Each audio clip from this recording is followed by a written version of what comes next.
Yo, this is Conan. You're listening to World of Wrestling podcast with Tax and Rich. Boom. I think it'd be a good idea to start a tiny wrestling promotion, Rich. I really do. Thing is that we'd have to find like some hipster place to do it to have the right sort of crowd, you know? I really want the wrestlers to work the show to know it's a deliberate carny show, that we will be gone before the end of the main event and not pay anyone. Yeah, of course.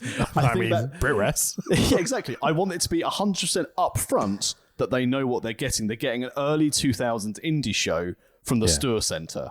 It's like, if you go in that ring and put on anything above a 2-star match, you are never coming back.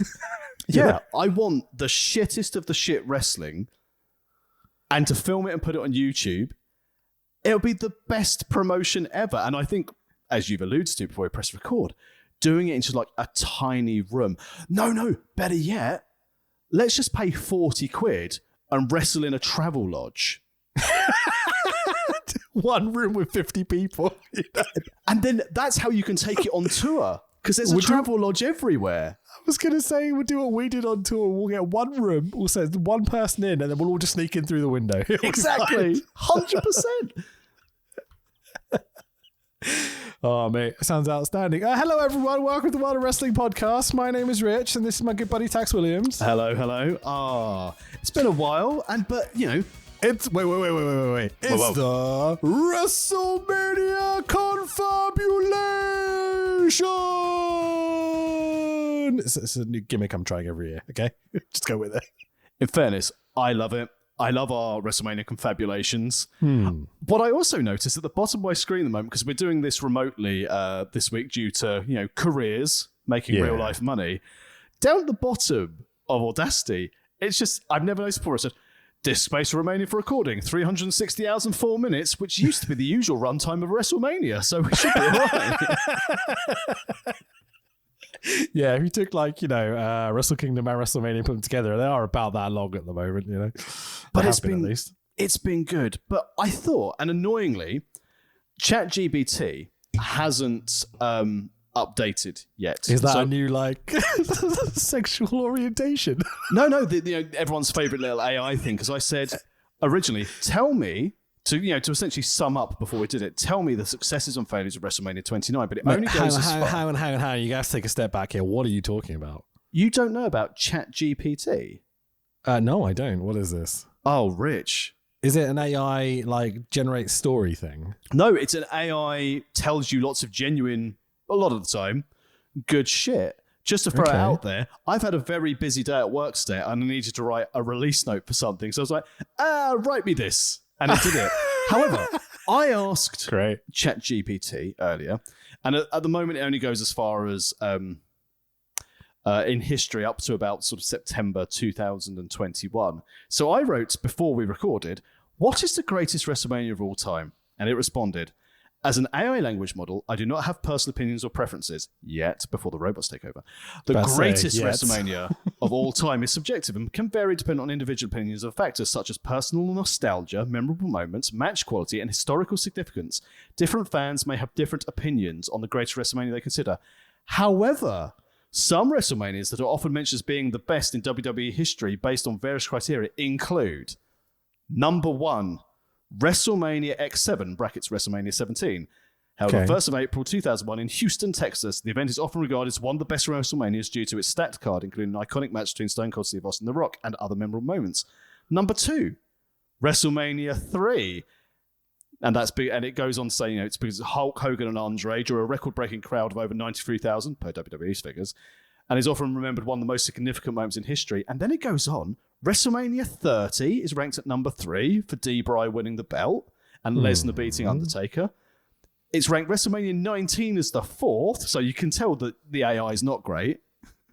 Yeah, sure. And then number 5 of them, it ranks WrestleMania 26, featuring the emotional retirement between Shawn Michaels and The Undertaker, and widely regarded as one of the greatest matches in WrestleMania history.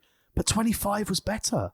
About to say 25 isn't there? No? Because that's the one with the better match. No, that's what I meant. Undertaker Shawn Michaels at 25 was better than 26. But it says, again, it's important to note that the greatest WrestleMania may vary depending on individual preferences, opinions, and different fans may have their own different favorites based on personal criteria. What a little cuck. But genuinely, right? So the AI, that was one question, listed Hogan getting slammed. He got slammed loads. So did Bubba's wife. Andre being slammed by Hogan. Yeah. It knows it as an iconic moment. Computers are scary when they make sure none of us have jobs. AI. I think I could replace one of my colleagues with this. Well, again, I asked on the train yesterday to tell me about the World of Wrestling podcast, and it did. Oh, wow. Okay, nice. It basically said, I'll see if I can find the... Was there anything more than just like, it's a podcast by these two people? Or did it actually have like, opinions or data or something about it? It named us. Okay. In it. Oh, is it going to let me scroll back? Where's it gone? Oh, Kayfabe or legit names? Kayfabe, so shoot names. Okay, so it's not that smart, so fuck it, I didn't know anything. I didn't say that technology. Don't take me over when the Matrix happens. It's this podcast is hosted by two individuals, Tax Williams and Fanboy Rich, who share their thoughts, opinions, and insights on the topics at hand. Wrestling podcasts may include where's it got to do? The hosts have their own unique perspective, experiences, and backgrounds, which contribute to the overall content and style of the World of Wrestling podcast. Wankers is what it's looking for there. Yeah, but it cannot swear. But yeah, so okay. But the reason why I mentioned WrestleMania is because up until the main event, as I'm sure we'll flash around a bit on wrestling at the moment, bloody hell, WrestleMania Saturday is always better than WrestleMania Sunday, isn't it? It does tend to be, yeah, sure. I mean, I will say both nights were really fucking good, apart from the finish of the main event, which really annoyed me. But, But he hasn't had adversity, Rich. He needs adversity. Tearing a pec, being given the Stardust gimmick, being Dusty's kid. No, there's not enough adversity. You've got to go through Lesnar now, which I think would be really funny if Lesnar squashed him at Backlash. Yeah, the thing is that because I don't really watch Raw or SmackDown every week, I say really, because I never watch Raw or SmackDown every week, because who gives a fuck, honestly. Like, I find those shows almost intolerable, specifically the production, because it's all like, look at our LEDs, and the commentary, which I find distasteful, to say the least. Like, what's that Kevin Patrick guy? Is that his name? Kevin Patrick? Kevin Patrick, yep. Oh, I want to throw him through a fucking glass window. I want to Marty Jannetty that little bitch so hard. Like, I'm sure he's the loveliest bloke in the world, but that doesn't make him a good wrestling commentator. You know what I mean? It's a shame because was it Jim? I can never remember his name.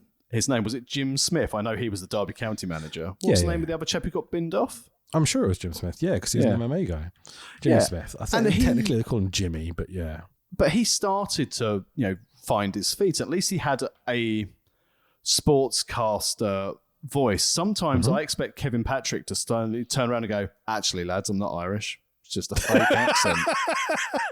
Yeah, sure. I mean, they had fucking Mauro Ranallo just on contract, sitting there every week, and they couldn't keep it going. Just like, but like, so I mean, it's oh god, this is quite a statement for me. I didn't think Michael Cole was that bad this weekend. No, he was very good. But I just want to dream book something for you very quickly on the subject of Mauro Ranallo. Go for it.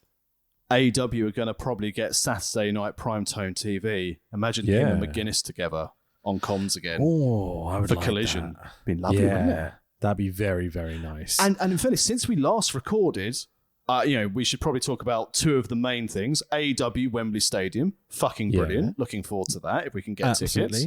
Gonna get all the credit cards out for those ones, yeah? 100%. I've sold my remaining kidney, so I now have none. Sold all the carrots from the garden. All three of them. And also, in our archives, worldofwrestlingpodcast.com, if you ever listened to our prequel episode, you'd have heard me and Rich discussing that by WrestleMania 40, WWE would be sold. And granted, my gut feel was it be going to be sold to Disney. We predicted this timeline, and I'm pretty sure if we go back and listen to it, we said it would be announced after a WrestleMania. It wouldn't be mid-season. That would be the series finale. We go off the air, and then they're sold, which is essentially what happened. Nice, yeah. We know got the that fucking done. business, mate. Yeah, boy. So I look forward to the Ultimate Fighter WWE edition, so a better version of Tough Enough. Yeah, sure. I mean, it can't be any worse than AEW All Access. I haven't watched it. Obviously, you're talking to someone who watched a lot of Total Bellas and Total Divas. Of course, I've watched the All Access stuff. And do you know what really bothers me about it, other than the usual stuff of reality TV? Throughout it, everyone has kayfabe names other than Austin. Sorry, Adam Cole. About to say, yeah, wait, what? Lost me there. Okay, right. So he's the only one. They go, right. Austin, full surname, which I can't remember, a.k.a. Adam Cole. Everyone else is Sammy Guevara, Tay Mello. Seems weird, especially with wrestling things, because Austin's so associated with one particular person and some dickhead on WWE TV regularly. But you know what I mean? It's like, you say Austin wrestling, you know exactly who you're talking about. Yeah. So, but I don't understand why of all the people, I know they're following him with his return from concussion and that storyline, but it just seems a bit odd that everyone else has their worker names and he gets shoot name and work name. So of all the things that could annoy you, this is the one thing that stood out to you. And now I want to delve into your psyche a little bit here, which might be a dangerous place to go, I'm granted.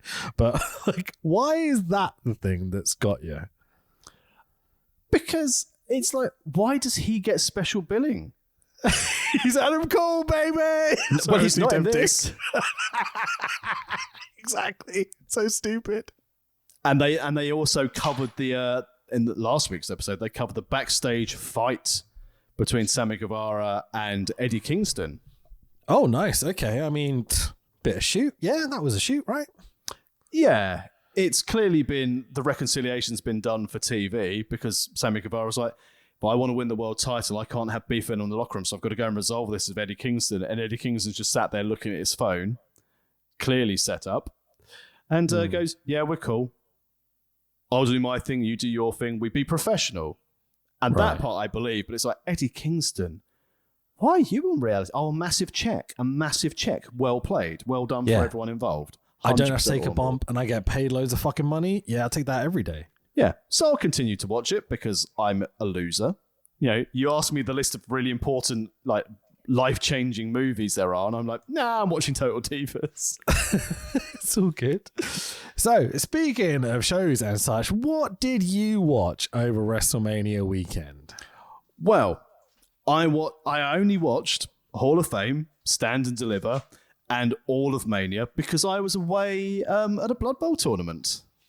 Okay, how was your Blood Bowl tournament? Was it good? Fucking incredible. 6 games of Blood Bowl over 2 days at York University as part of the UK Team Championships that I was taking part of. I finished the highest ranked player in my team and 5th overall from our club that went. You didn't suck. Yeah.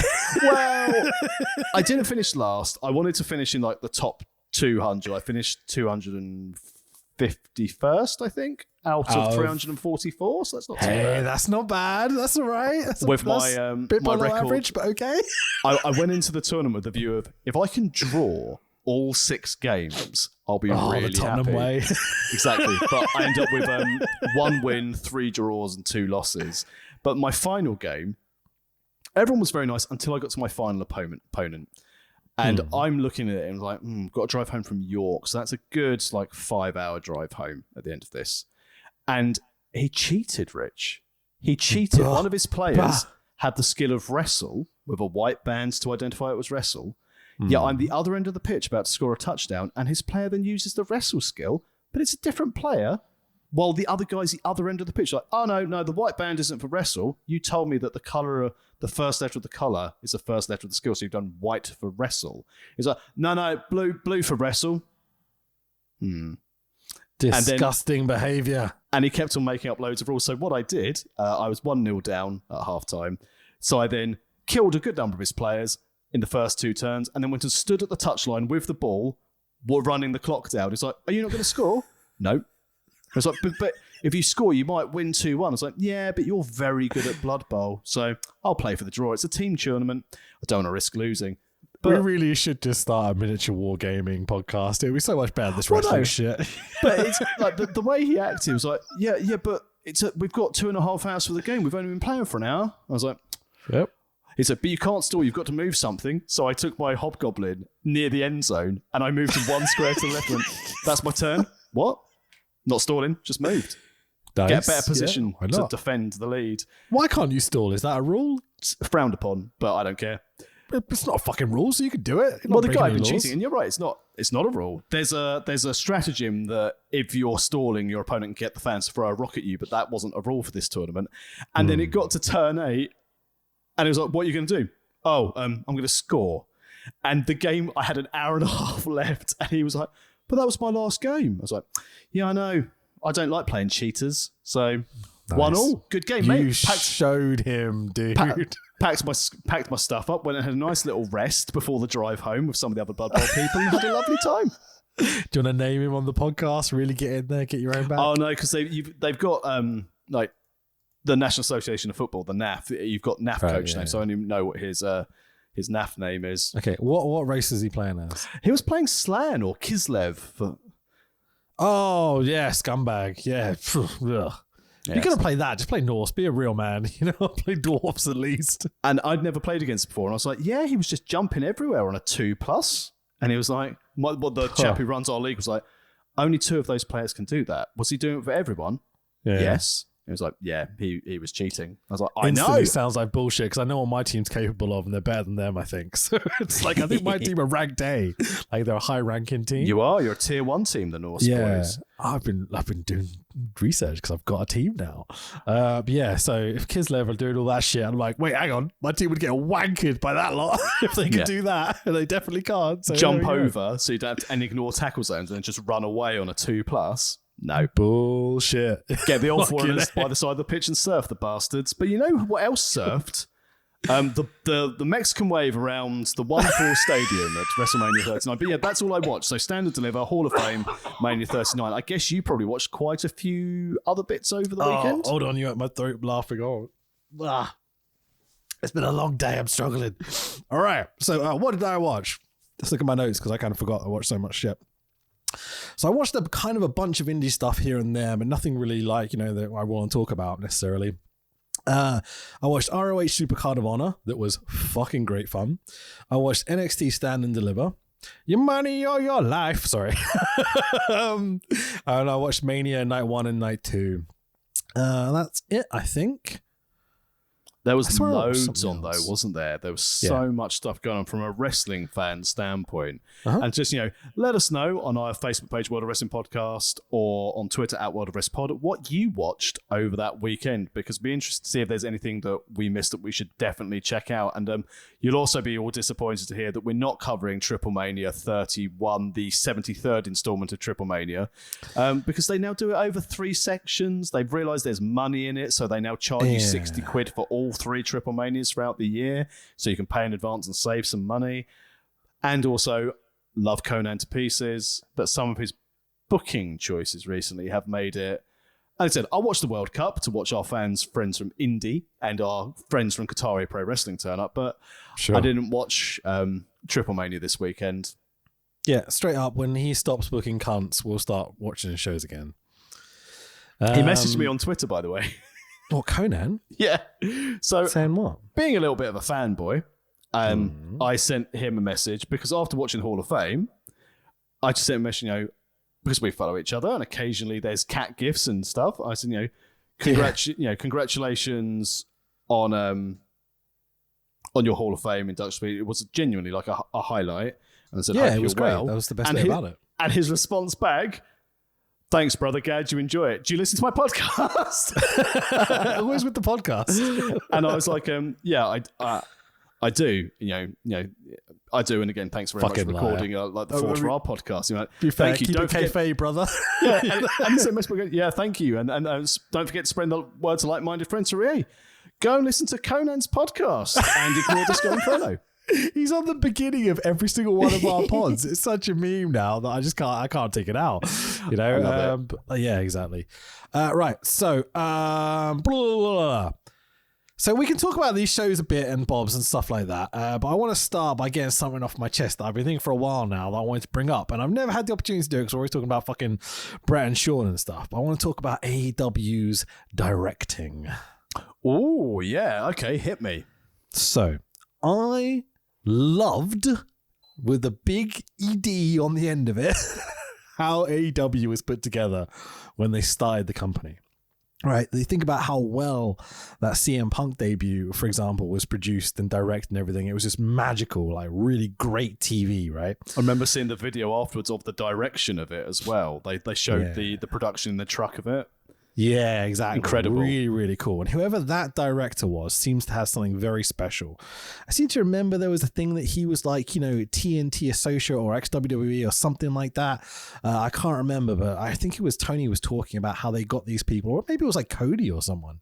But anyway, so that guy was incredible. I am utterly convinced that the standards have dropped. In terms of particularly, you think about like, whenever there's like a really amazing moment happening on an AEW show, they always cut away from it or miss it somehow. Oh, like the Jay White debut. It's driving me insane.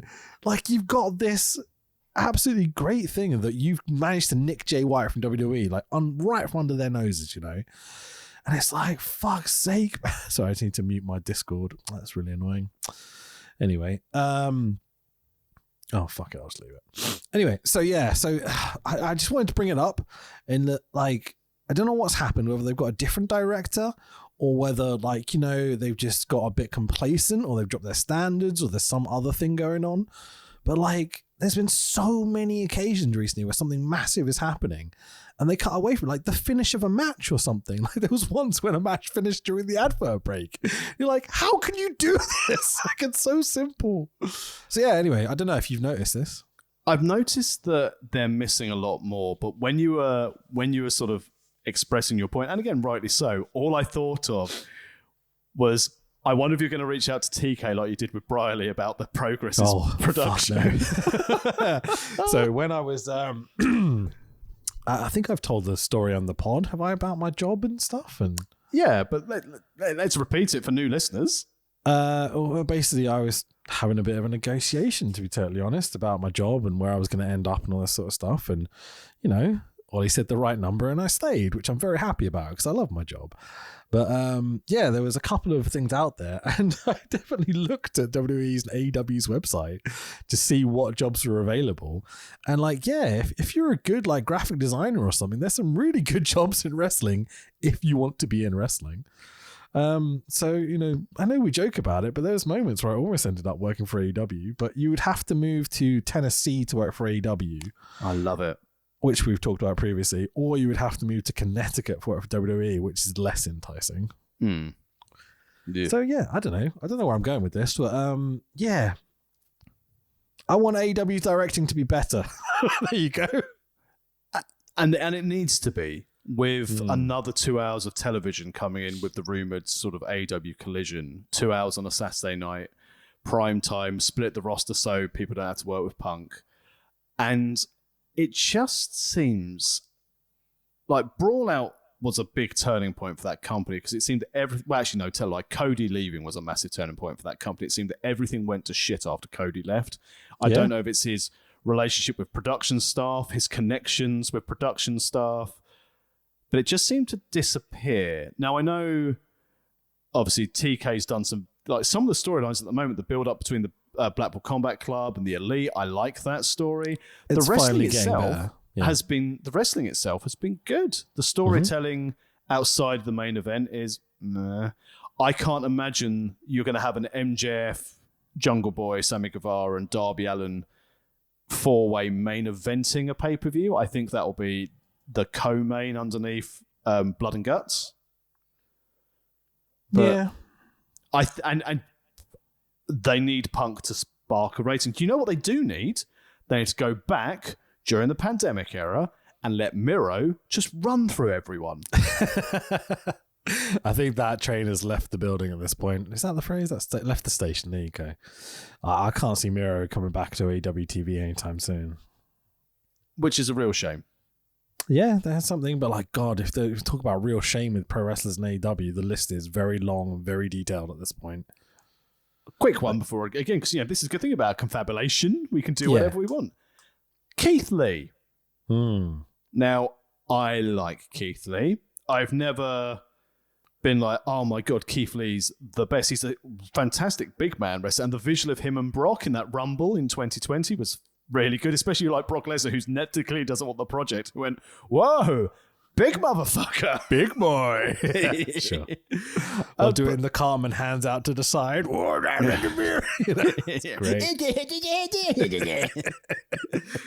But it's so,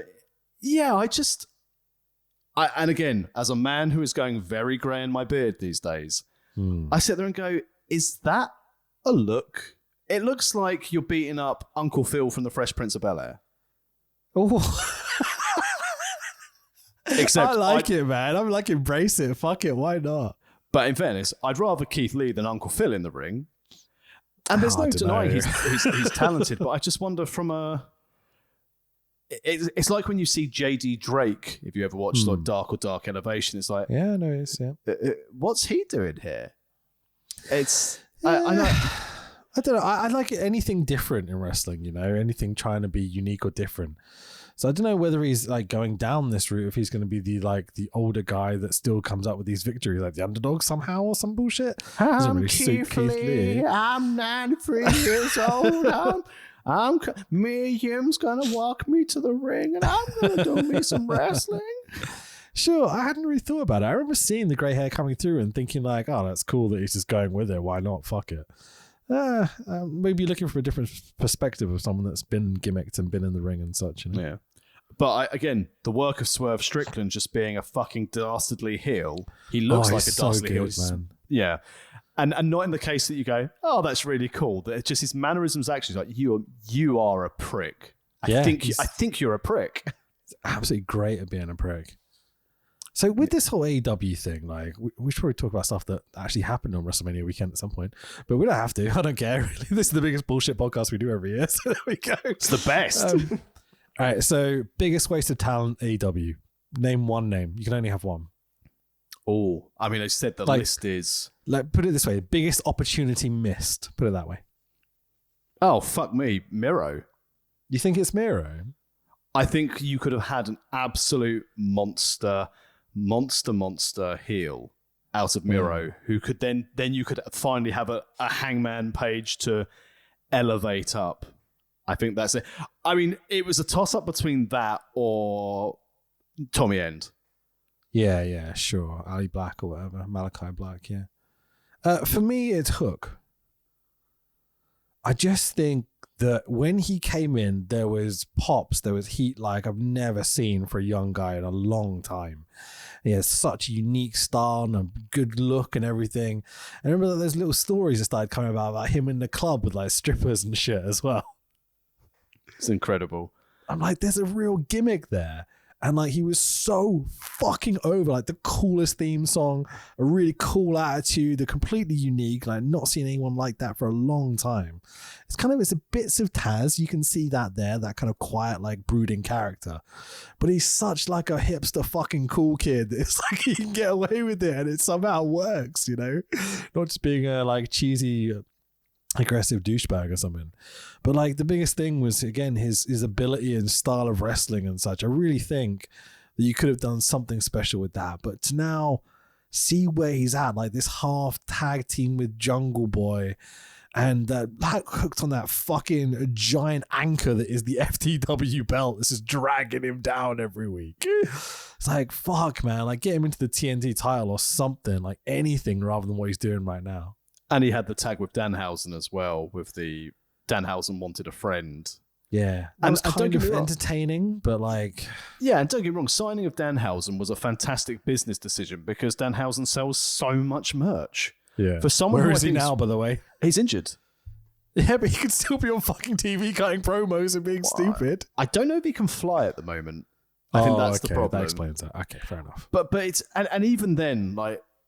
Talking, Miro for me, Ali Black could have been a really sort of top one. But then if you look to the women's division, like Jade Cargill, I know they're doing the slow burn.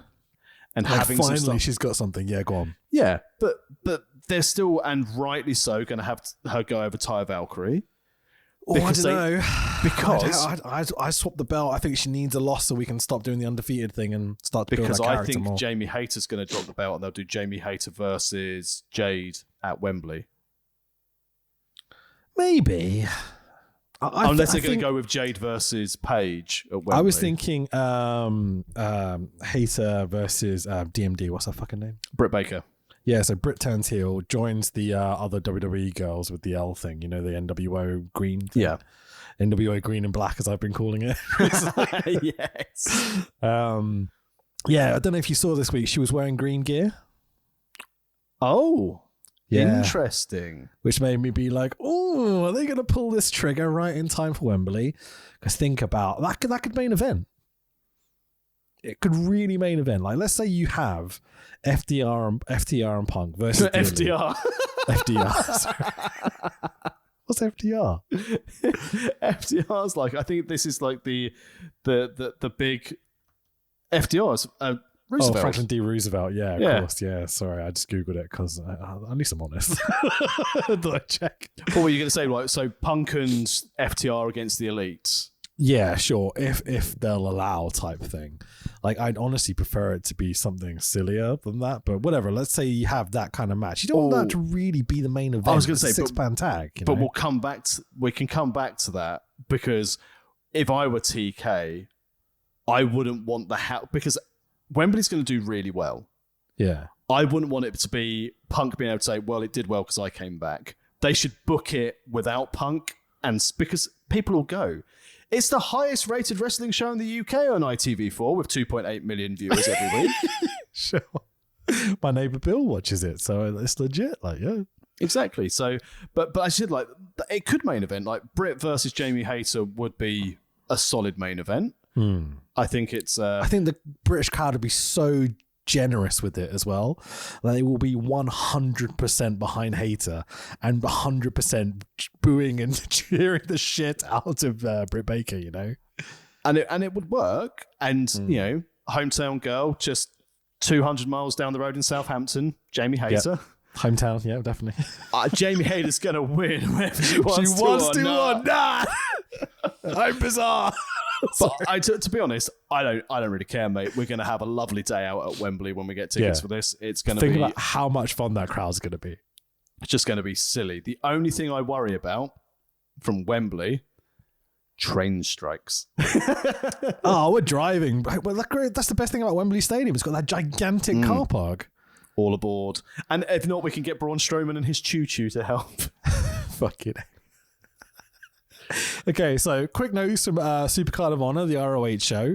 Okay, so the first thing I wanted to bring up about this was, I don't know if you caught this. I don't know why people aren't making a bigger deal about it. The ROH pay-per-view was like 3 hours long, yeah? The last hour, I can't remember, it was on a Friday night. So the last hour was counter-programmed by AEW Rampage. I'm just like, you fucking idiots. You're counter-programming your own fucking pay-per-view. Even TK doesn't watch Rampage. I was sitting here watching the ROH show, looking at my Twitter going, why is Sammy Guevara being tweeted about by the AEW account? Aren't they aware there's an ROH pay-per-view on? And Sammy Guevara was legitimately wrestling on AEW Rampage at the same time as the main event for Ring of Honor Supercard of Honor. Different brands, buddy. Different brands. Different promotions they can... One of the dumbest things I've ever seen. Can you imagine Vince pulling that? I mean, it's WrestleMania. Yes. We're going to counter-program it with SmackDown, you know? Like, because he's like, I've already got their pay-per-view money because they're already watching it. Doesn't matter if I don't watch the last hour. I've got the money. I'm not paying by the hour.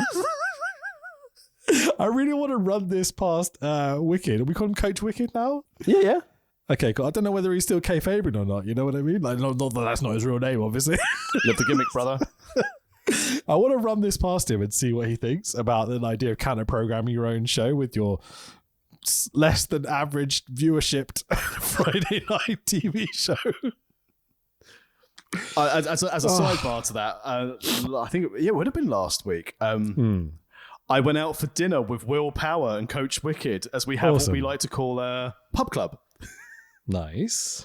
Thank you for the dinner, Willpower. I'm looking forward to getting the next one. Went to a lovely pizzeria. Oh, Tasty. delightful. Everyone loves a pizza, man. Nothing wrong with pizza. But yeah, Supercard of Honor. So counter programming in the main event, always helpful. Yeah, Nigel, commentary, fucking brilliant, awesome. Really happy to see him back. Genuine little bit of emotion there because like he's been through so much shit. But did you see what Nigel was doing in his time off? He was doing wrestling seminars. He was doing webinars for commentary. He's a magician now. I mean, why not? Yeah, if you look on his Twitter, he was like actually did like quite a reasonably big magic show and stuff, and he's actually quite good apparently. So there we go. So things I found interesting. I haven't got like my usual detailed interesting notes because I'm just put myself over I think there, but you know what I mean. So just random stupid shit that came to my mind as I was watching it. They've got Shakara footage in the Kingston Cordio video package, which I thought was interesting. I wonder if they bought the tape library. I was going to say, aren't we not allowed to mention that name? We're allowed to mention that name. We just can't mention the person who ran it. What? Quack? Where's the duck? Indeed. Anyway, I loved the storytelling aspect of that, but I was like, oh, Shakara footage, you say? Interesting. And TK's going to buy it as the 7th brand of his. the ants will be like, fucking hell, yes, Fire Ant's going to be back. The Righteous getting an anti-pop made me laugh, which is really, really funny. Crowd come out and it's like, oh, look, it's the Righteous. And the crowd like, what, who? The anti-pop is my new favorite gimmick. I want, we're talking about our really bad wrestling promotion we want to make. Yeah, Travel Lodge Live. Yeah. That's the name of the first show. Travel Lodge Live. No one will come because I have no fucking clue what it is. The bed's the ring. The bed's the ring. Got to book a double room, brother. Oh, fucking hell. Is there a way we could book like a twin room and turn it into like a 6-sided bed ring? Oh, the TNA variant of our thing. Hardcore shower fight. It sounds a bit sexual, but it doesn't need to be. It's fully geared up. But yeah, they've got to fight in the shower. The winner escapes the Travelodge bathroom. There's a gimmick match. Speaking of sexual, have you seen the Vikingo Commander match? I've seen highlights of it. It was all right, wasn't it? Mate. I would encourage you to watch the whole thing because they spend the first 3-4 minutes doing World of Sports spots. And I was just like, what's happening? I expected them to start and just be doing ranas and arm drags and botching, because, yeah. Not these two. These two are something special. We're all very aware, I think, now of who these people are. I mean, me and you have been saying for 5 years? Vikingo needs to be main eventing across everywhere in the world. Yep, with his buddy Murder Clown to catch him. Oh, fucking A, man. That's a tag team that would tour the world and be successful. Can you imagine? It's our version of Ricochet and Strowman, except good. Viking Clown. Viking Clown, yes. That's the name of the second show. Travelers Live. Next one, Viking Clown, where everyone has a dread. And then that's the faction war. It's Vikings versus clowns, and that's what it'll be in the Travel Lodge. You can only wrestle if you're a Viking or a clown. Yeah, you've got to get new gear for it. Seriously though, Commander is incredible, but Vikingo, I think he might be the greatest high flyer of all time. I don't think that's an unfair statement. I think it's not some hyperbole. of the stuff he does is incredible. I like Commander, but he spends most of his time going, I'm a tightrope walker. Yeah, sure. He seems very, very this goes for both of them. They're insane, gymnasts as well as wrestlers, But Vikingo just has something about him, man. It's just something so, I don't know. It's like a spring to his step almost. It's just completely unique to how he wrestles. It's something incredible about that. I need to ask you one thing about him, though. Yeah, go on. Have you ever, outside of AAA, because he doesn't do it in AAA, have you ever seen Vikingo sell? I'm not sure he needs to. Well, that's the thing. He doesn't at this stage. I think if he's going to be a main event player in North American promotions, he needs to sell. I don't think that takes away from it because that's not what his matches are. They're not emotional, tug at the heartstrings, take you on the journey. You're watching it because it's a case of how the fuck has he done that? He's another magician, but of of miracle physics of what he can do. Yeah. If Tony can get that contract, get him to put like pen to paper and have him in at AEW, I said ROH then almost. Oh, do you dare? He'll be there, don't you worry. Separate brands, brother. Anyway, if you can get him there and get him to sell, like just have him hang around people that know what the fuck they're talking about for a few months, the WWE locker room. Yeah, gotcha. I mean, essentially, yeah, sure. Like, I didn't say it, but you know what I mean.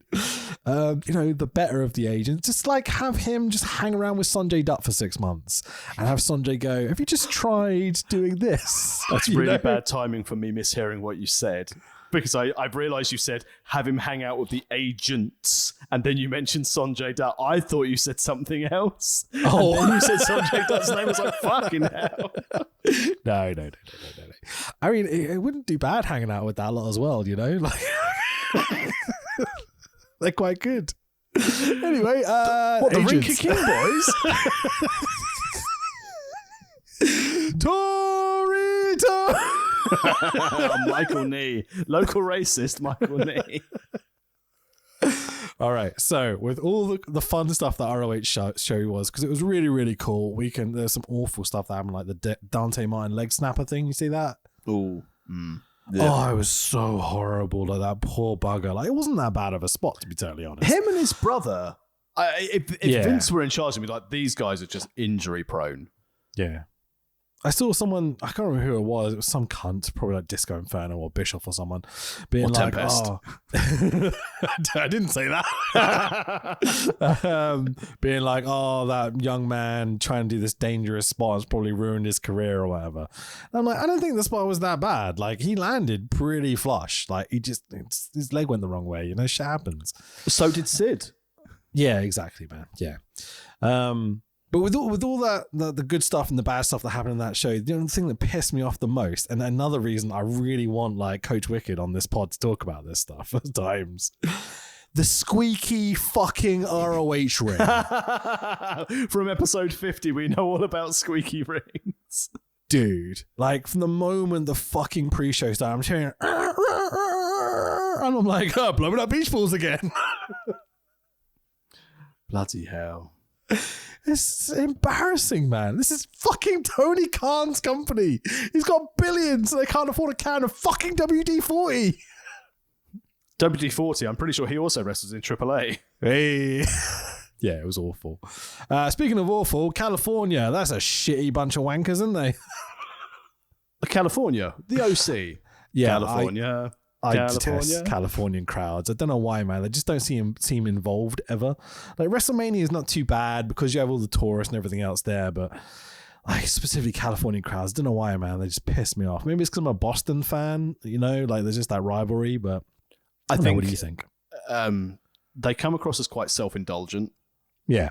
I appreciate like UK crowds being like, we're the best. But we are. But it's usually funny. Yeah. The Californian crowds are not funny. They're just like, we are awesome. And this sort of shit, you know, which I just detest. No. Interesting location, but no. Not for a wrestling crowd, I don't think. Yeah. What do you think about Shibata being the ROH Pure Champion? I think they had to get it off Yuta. Wheeler Yuta if he's going to be the young boy of the Blackpool Combat Club, because if you've noticed, Claudio doesn't bring the belt to shows anymore. So I think they just needed to have that distinction. I think it's that's a good thing. That's a good thing. It has to be, right? Yeah.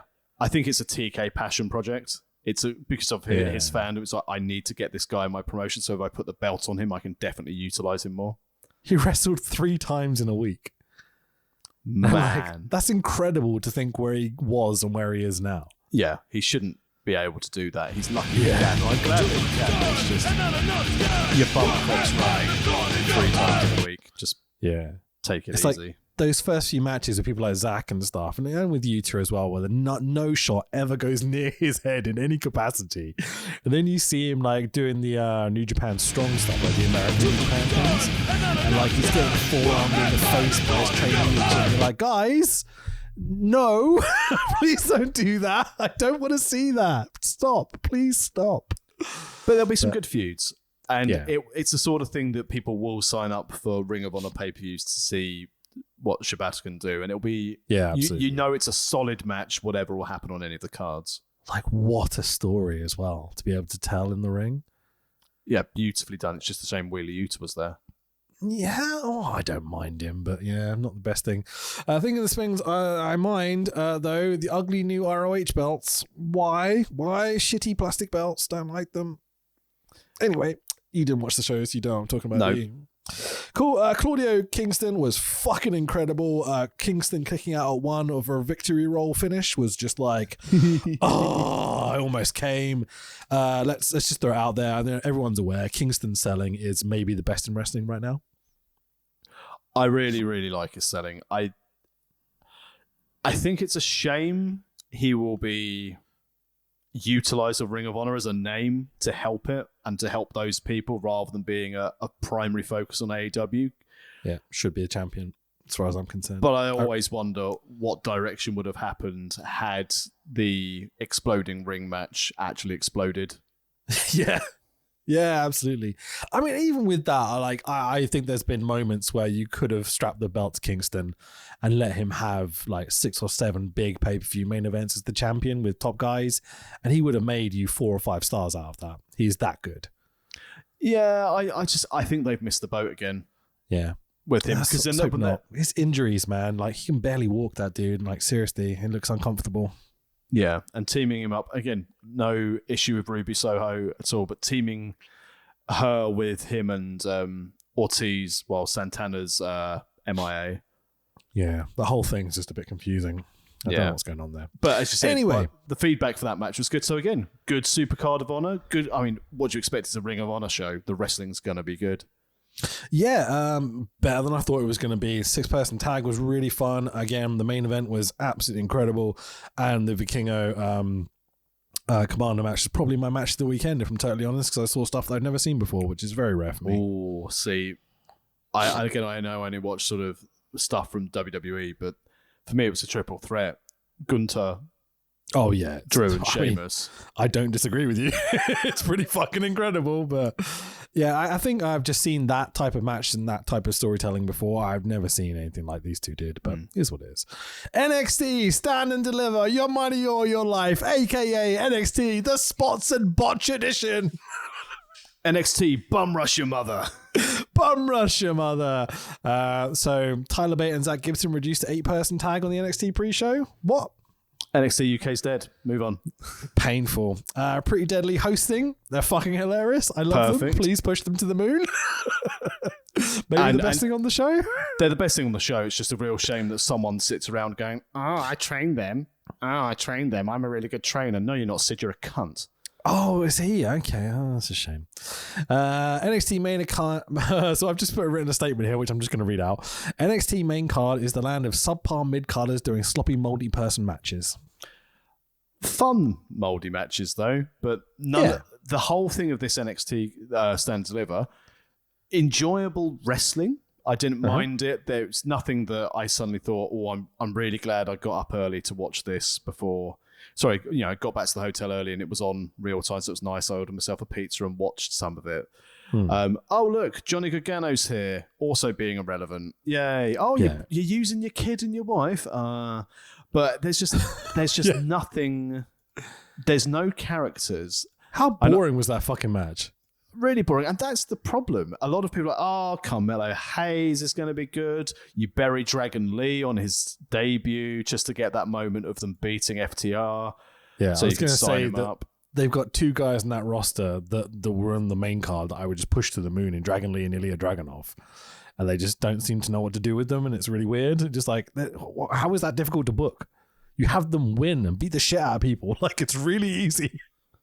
It's incredible. But then they're the only 2. I know, had they called him, just kept him as Rex Steiner, I think the name would have carried more value rather than Braun Breaker on the main roster. And that's what they're waiting for storylines for him to come up.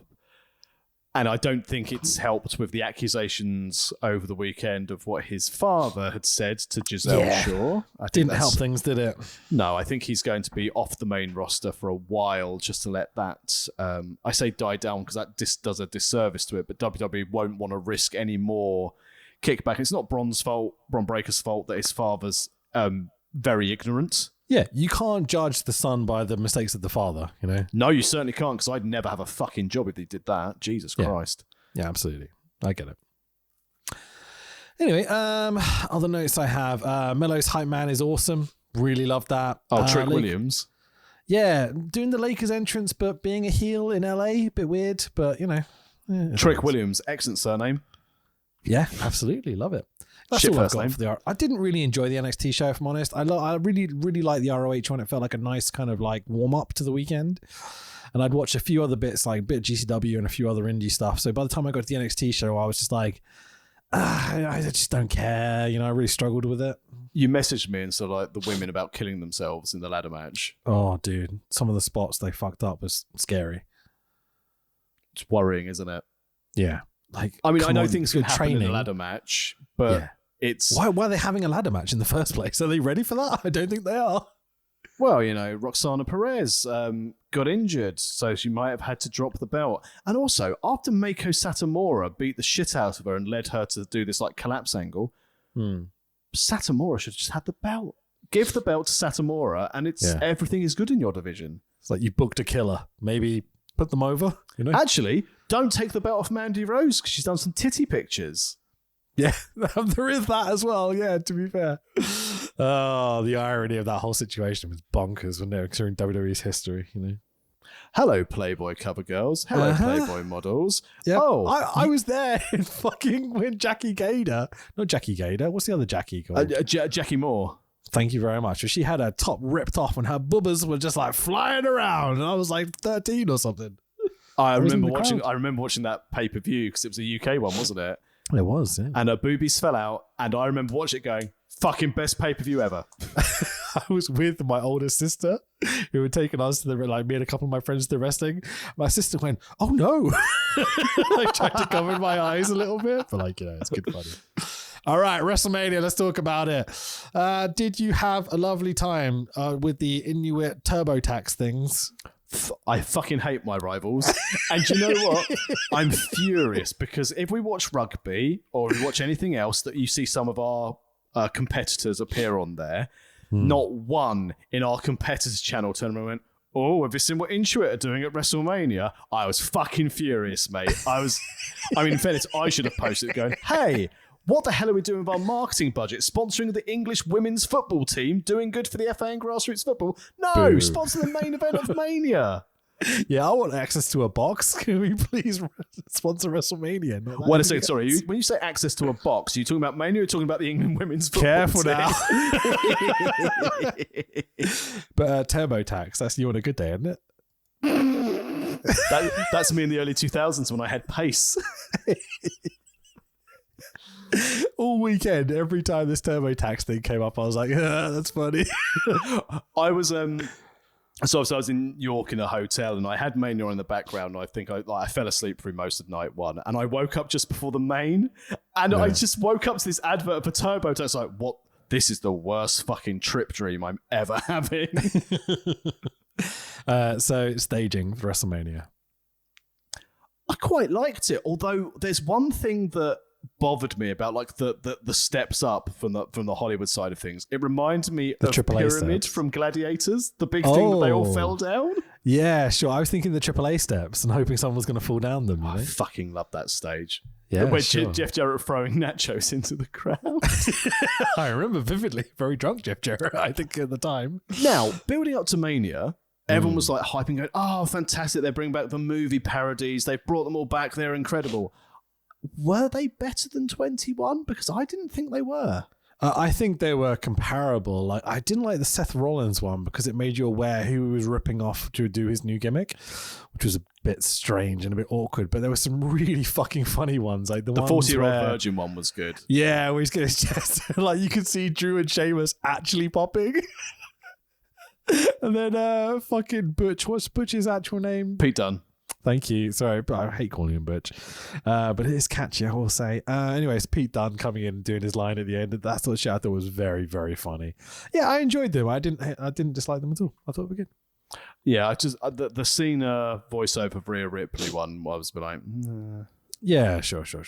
Can we talk? I mean, maybe it's just a mention here. Chad Gable doing a Chaos Theory to Braun Strowman. fucking loved it. Oh, I popped so fucking hard. Holy shit. Especially with the association that I think most people listening to this podcast will understand with the Chaos Theory. Absolutely loved it. Ode to Doug, how it should be. Absolutely. Braun doing the splash off the top as well. I fucking laughed so hard. It was great. Ode to Motor Clown. Yeah. So Logan Paul's zip line. Yeah, exactly. Yeah. It's like if you're going to do it,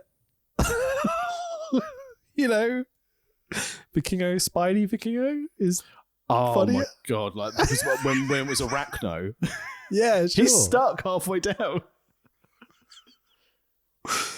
Super cringe. But I absolutely adored the whole KSI Logan Paul stuff. I thought it was really fucking funny. Like when he dragged him in the prime bottle or whatever onto the desk and then landed on him.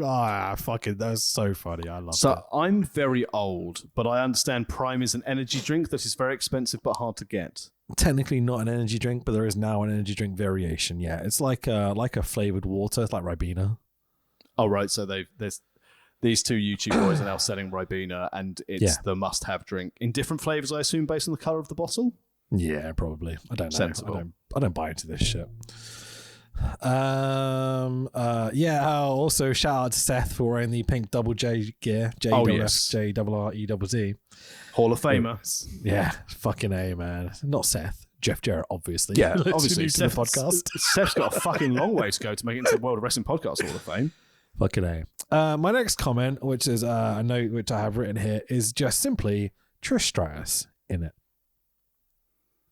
Just doesn't age. It's just amazing. Like my childhood.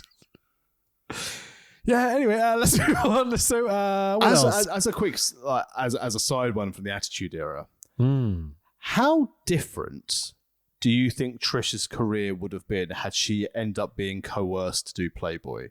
Because I don't think she would have been held in such high esteem had she done that. Maybe. I don't know, really. I kind of wish she would have, but I mean, don't get me wrong, teenager me really wishes she would have done.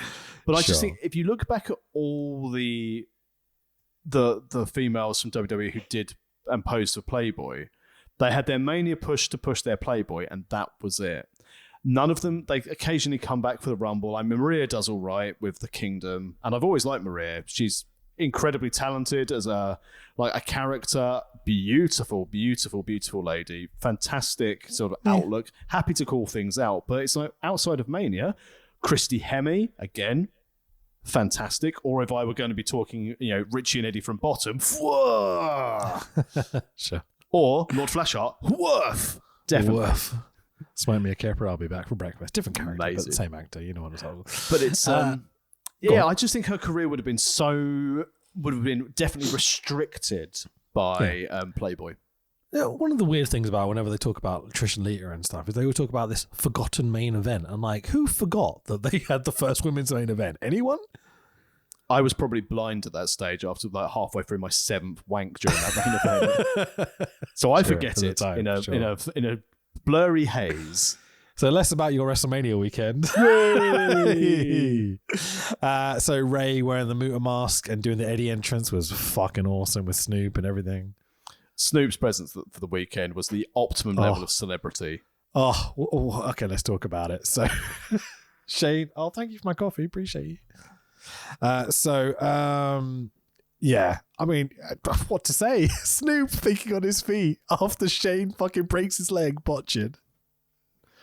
It was magic. It was so good. It's my favorite moment of the weekend. I think referee Jessica Carr gets a huge nod for essentially passing on the message of fucking hit him. Get in here, punch him, pin him, Yeah, but the fact he was like... Do the people's elbow, do the people's elbow, it'd be funny. That's definitely him thinking on his feet. Although the other thing is, I'm thinking, They must have had some of this planned, because you wouldn't just have Snoop Dogg turn up and go, I'm going to let Shane McMahon get the big pop. At the end of it, Shane would have won. Miz would have confronted Snoop. Snoop would have then popped him, then done the people's elbow. I think that's what happened. They just went for that finish there. Yeah, maybe. I but think it doesn't matter. In my It head if works he doesn't, perfectly. you know? Yeah, exactly. And I loved the fact when Shane went down, the Miz, normally a consummate professional, was like, fucking sell it, mate. Don't just sit there and go, oh, you're right. Yeah, sure. God, I felt a bit bad for Shane, you know? Like, I mean, should we at this point? Because No, I fucking hate rematches at WrestleMania. Don't do rematches at WrestleMania. It's funny. Yeah, sure. And, this was a Triple H and Stephanie gift, because they're like, you are never getting back in through these doors once Endeavor own us. Yeah, absolutely. I think that was one of those one and done type situations. And how gassed he was after doing the entrance ramp. Yeah. He was sweating his fucking little socks off, wasn't he? Thanks for the pop, guys. Means a lot. And me on episode 50. And at least he didn't bring his fucking idiot kids with him this time. They're going to be running the company one day, mate. Careful. No, they're not. Anyway.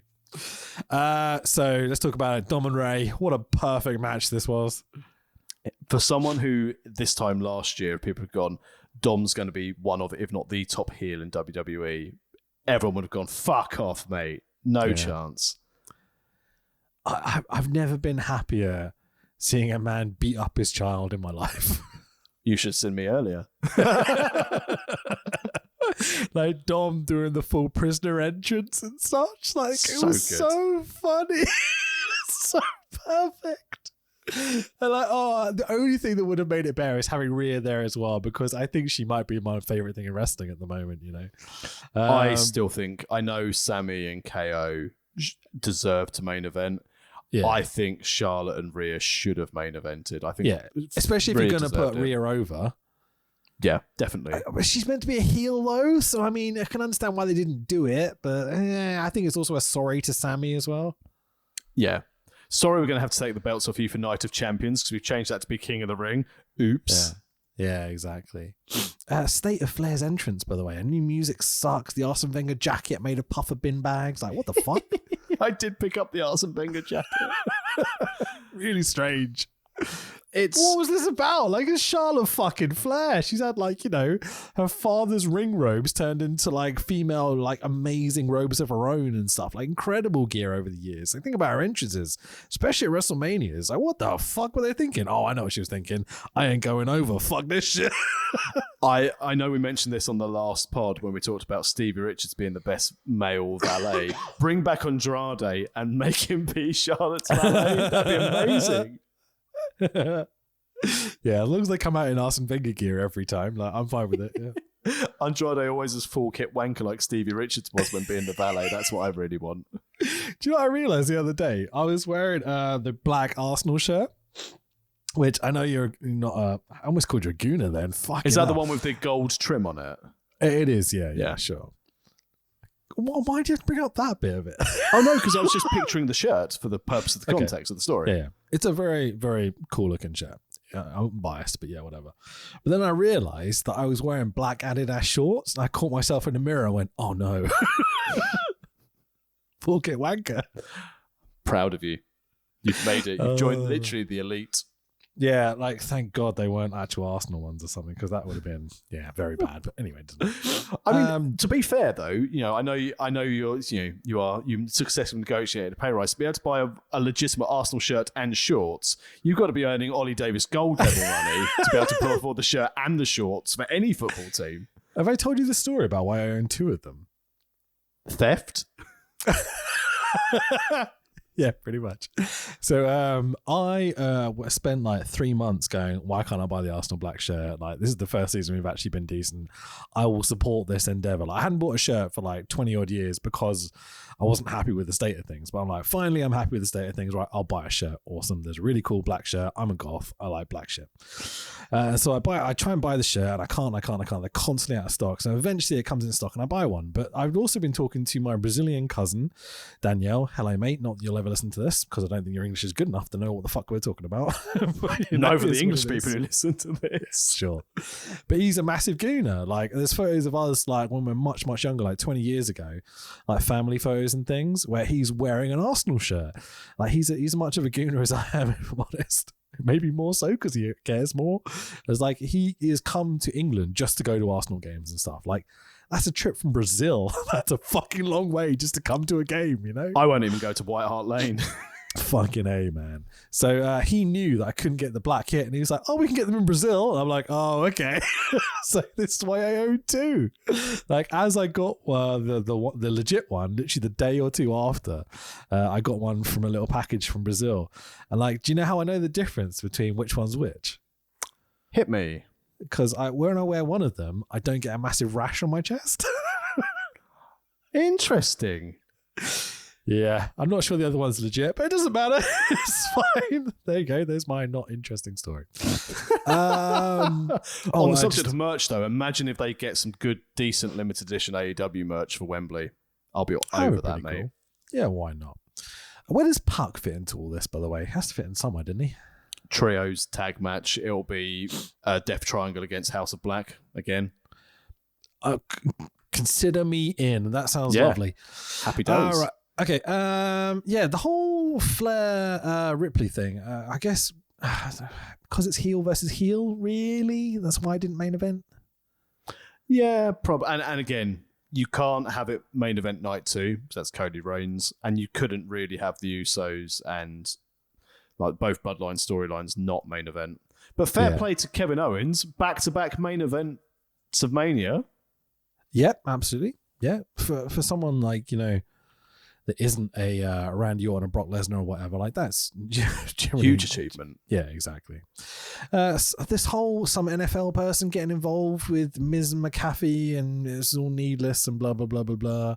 Penetrating the back, something Ram Stadium, 49ers doesn't make any sense. There's only one or two football players who I'll allow, and it will be Mongo and Kevin Green. Yeah, but this whole thing of him being a 49ers player in the Ram Stadium trying to get cheap pops, like, can you imagine Ramsdale popping up and being like, hello, White Hart Lane? Yeah, but then another dickhead will run out and try and hit him and get banned for life. That's why I picked him, because, you know. Yeah, exactly. I expected you to take the Tottenham fan side just for the punts, but, you know. No, because you're an arsehole. Move. Go and watch the football. Be disappointed by how shit your football team is. You're a Tottenham fan. Expect mediocrity, and anything else become concerned / suspicious. Yeah, I'd punch Lloris. I'd punch Lloris. Outstayed is welcome. Fucking A.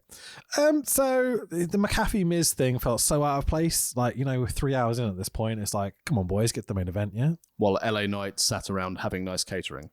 Absolutely. Speaking of, little Uzi Vert, who the fuck is this and why is he lip syncing? I don't know who. Cool. I'm old. The Usos coming out in Lucha main event white gear, popped hard. Well done, boys. Well done. Delightful. This was hour 6 of this show by this point, by the way, just to throw it out there. I wrote that down. Oh, what, including the pre-show? Yep. Hour 2-hour pre-show.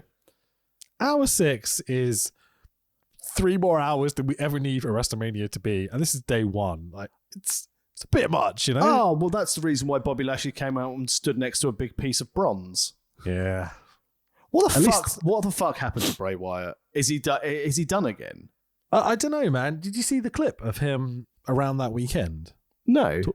So there's a clip of him in his truck or whatever, and a fan has spotted him in their car, and they've got their phone out, and I don't think Bray realized he was being filmed, and the kid or the driver or whatever goes to Bray, oh, Bray, why aren't you at WrestleMania? And he's like, Raw is going to be my WrestleMania. So I think they had something planned for Raw for him to do, probably something very big by the sounds of it. And then something happened, didn't it, Tex? Everything changes but you. No chance! No chance now! Yeah, anyway. Sami Zayn is the best babyface in the history of wrestling. He's up there. I wouldn't say he's the best, but for this current, how he's turned around from being trapped in a mousetrap to where he's in 12 months. That storyline arc has been incredible. The sympathy he can garner is incredible.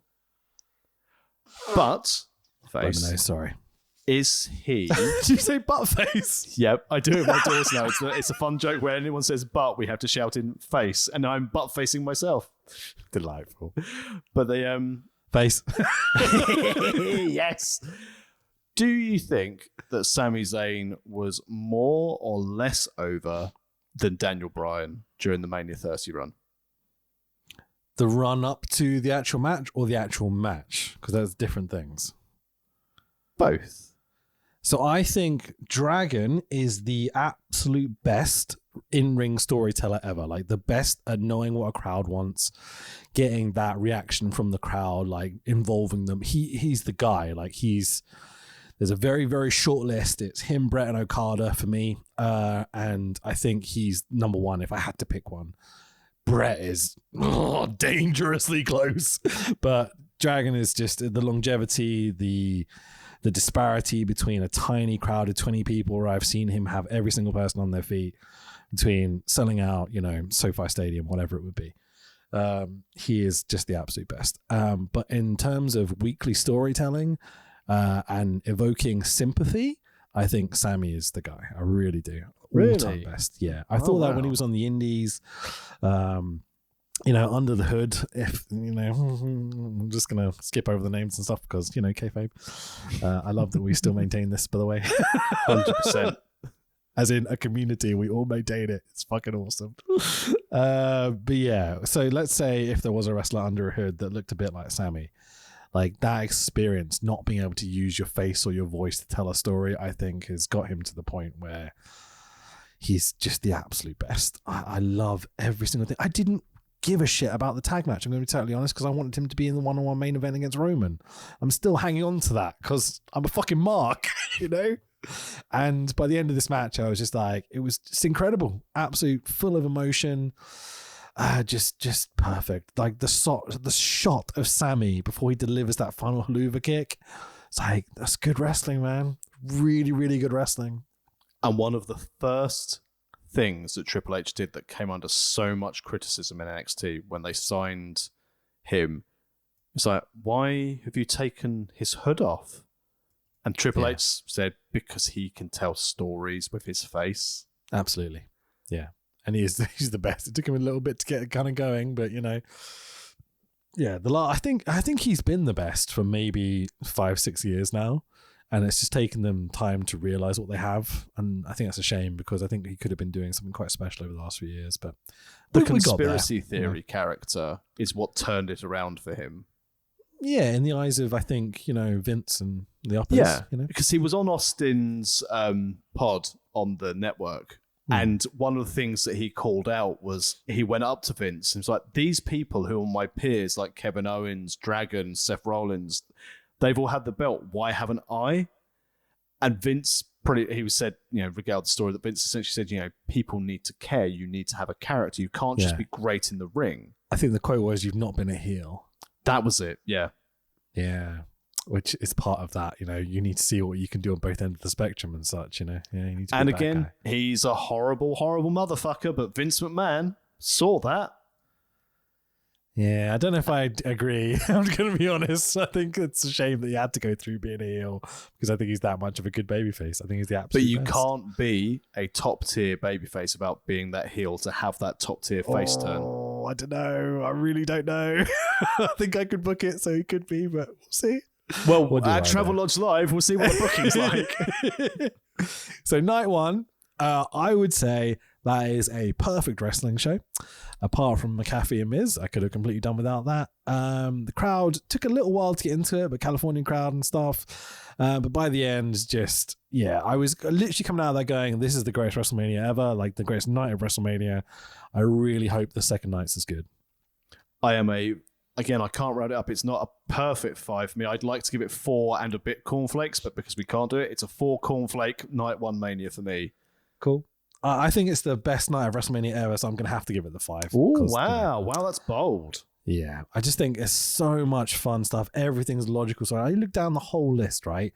Austin Theory goes over Cena. A legit old guy putting over a young guy who they see a lot of potential in. no. Not for me. Not for me, but like, I see what they're doing, right? The tag stuff was just like hilariously fun, like so much better than I thought it was going to be. Better than Night 2's. Yeah, Rollins and Logan Paul was hilarious, like so entertaining. And I love some of the spots. And KSI fucking stealing the show by unveiling his face and pulling that little face he did. Yeah, but to the casual person who looks at the internet, I had no idea who that is. Yeah, but okay, fair enough. You've squished the mascot, basically, is what's happened. It would be like Gunnosaurus getting battered, but less well known, in my view. But I assume KSI is probably billions of YouTube tickety-tock followers. This is the equivalent of Mr. T being at WrestleMania Night 1 in modern society, Really? That's a fucking bold statement of Mr. No, T. Seriously. Like, you got to think, like, this guy is like... he's like the biggest YouTuber in the world, practically. He really is. Like, he's right up there. But this goes about like the key demographic for wrestling. Yeah. I would speculate that the time Mr. T was at Mania, everyone knew who Mr. T was. I think anyone over the age of 40 does not know who KSI is. Fair enough. But like you go through it and there's just so many good stories and so much good wrestling that I absolutely fucking loved it. Night 2, I had the flu. Oh no. Yeah, I got really sick. So I was getting sick at the end of Night 1. And obviously lack of sleep and everything else and exhaustion and, launching a new YouTube channel was kind of killing me. And so this all hell cunt scene.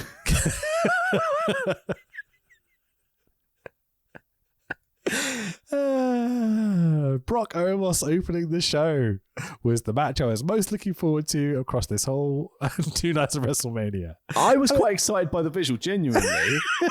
And also, Omos is my new favorite wrestler. I love that Brock always does this going, not in the main event, am I? I'll open and get home early, beat the traffic. Thanks, guys. Fucking A. I mean, big lads bumping me, awesome selling, no fucking about, 5 stars.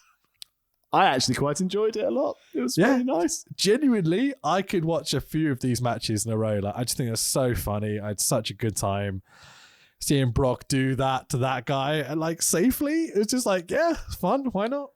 I also like the fact that it was a case of not working with Bray Wyatt then. Okay, we'll punish you. You give you Omos. All right. What? Yeah, watch fine. this.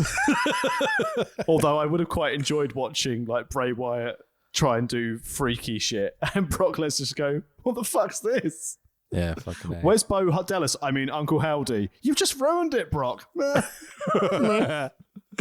So we had Shayna and Ronda with her broken arm winning the no, yes, no, yes, yes, no, yes, no match. That was the shittest attempt of, got to get Ronda on the card. She's got a broken arm. What are we going to do? No wrestling. But yet she wins. Do you get what I was doing?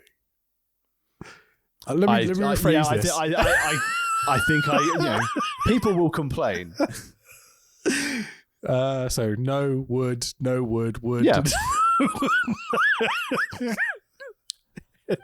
I take all of them. I'm very modern. So it's just a joke. It's not real. Don't worry. If you're offended by that, just fuck off. All right, Cornette. But no, like Cornette says shit like he actually means it. Like, I don't mean that. Yeah, you it's definitely a joke. fuck Raquel Gonzalez. See, it's funny. Get a sense of humor, people. Anyway, she would ruin me. Yeah, fucking A. She'd beat the shit out of me. It'd be fucking terrible. I'd love every minute of it. Thank you, ma'am. May I have another? We've talked too much about my kinks recently. It's time to talk about yours. Raquel Gonzalez, I can like put butter over her back muscles. Oh, like a bumpy pancake. Anyway. I mean, in fairness, on the subject of that general kink, I would just quote Tommy Dreamer. I take all of them, I'm hardcore. Yeah, fucking A.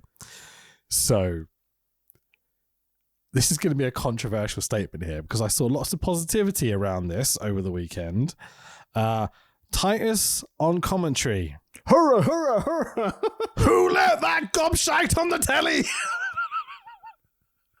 I mean, he's a global ambassador.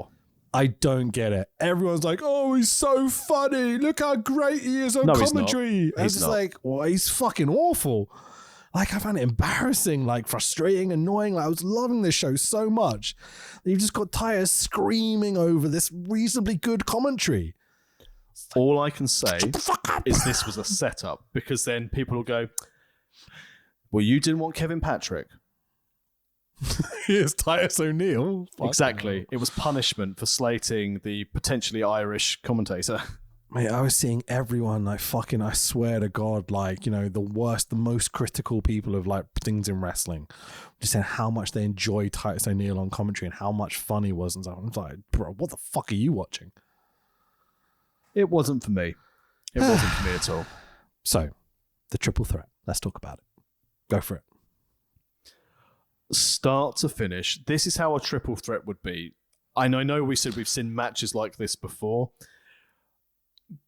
The standard triple threat is a little bit of a bundle at the beginning, and then someone's on the outside, then we have essentially a one-on-one. Someone interjects, you have another one-on-one. The constant flow, circular between all three of these, where everyone felt involved at all time, unless there was a definitive point. It's like, right, we must have our Sheamus Drew part, following like Drew costing Sheamus the belt. Yeah, but that's fine. it. It's not just about who's involved in the wrestling, it's who's involved in the story. Yeah. The whole way through this match, it was all about the story and the brutality of the match. It's why it was so perfect. And on the subject of AEW production, I know obviously the live crowd would have been able to see it, but when Gunther goes off the top rope with a splash to break up the pin, because the camera's like, don't show him, just have him come out the sky and get him. I love stuff like that. I know, again, it's purely for the live, the TV audience and everything, and the PLE audience. Mm-hmm. But it's stuff like that as a fan. I'm like, oh, well done, good job. Yeah, like Drew doing tope con helos and stuff, and the way they capture it. And Beautiful. So you see this like 9 foot tall, giant, 500-pound human being flying like he's fucking like Rey Mysterio in the 90s. It's so good, man. Drew Galloway's Everything all elite. about it. He'll be at Wembley, yeah, because he's blacked out his Twitter. Yeah, he's going to be there. I've seen lots of wrestling inverted commas journalists give their 2 cents, including one who once played FIFA with him. Yeah, he's not happy. He's not happy. Of course he's not happy. Vince is back. Yeah, exactly. The stories in this match, though, man, fucking hell, glorious. Like, I loved that they told the story between Sheamus and Drew with Gunther, Walter, as this like phenomenon that they know they have to somehow gang up to beat, but they can't gang up and win together, and the backstory and the fact that they told that story of them interrupting each other's chances to win, specifically Drew interrupting Sheamus, but then had them embrace at the end like they're brothers, you know, who've just been through this fucking war. Like, oh, what a brilliant decision to not have one turn on the other. Like, we didn't need that. It was so perfect. It was glorious, dude. And then they could go and have a nice can of Mike's Hard lemonade. Fucking A. Easy 5 stars this match. Yep, definitely. Best match for me of the entire Mania weekend. Do you know, Meltzer gave this 5 stars, didn't he? I think so, yeah. Yeah. Cool. Banger after banger. Yeah, absolutely. Sorry, that was a previous tag match. Sure. So obviously we had, Bianca Belair and Asuka here. Asuka taking a Liger bomb on the floor. I'm not happy about their booking of Asuka at Manias. What's she, 0-4 or 0-5 now? She never should have put over Flair. She should have beaten Flair. She was on such a good run coming out of NXT, but we know who to blame for that. Uncle Vince. Yeah, exactly. So are we going to talk about the stadium screens breaking? Do we need to? Because they kept ruining bits of matches and such. No, I don't. It is what it is. It's a stadium show. Things go wrong. Yeah. So Belair was having a few wardrobe malfunctions as well during this. I don't know if you caught it. Just constantly adjusting her jock and that. I did catch a few bits, and I did suddenly think Twitter's going to be having an absolute field day with this. Yeah, I don't think anything got exposed, but it did kind of distract from the match a little bit when she was constantly just aware something was wrong. It's like, it's a bit of a shame. Maybe stop making your own gear, have someone else do it. I think her and Montez are going to be a fantastic heel couple by the time we get to Mania next year. Heel?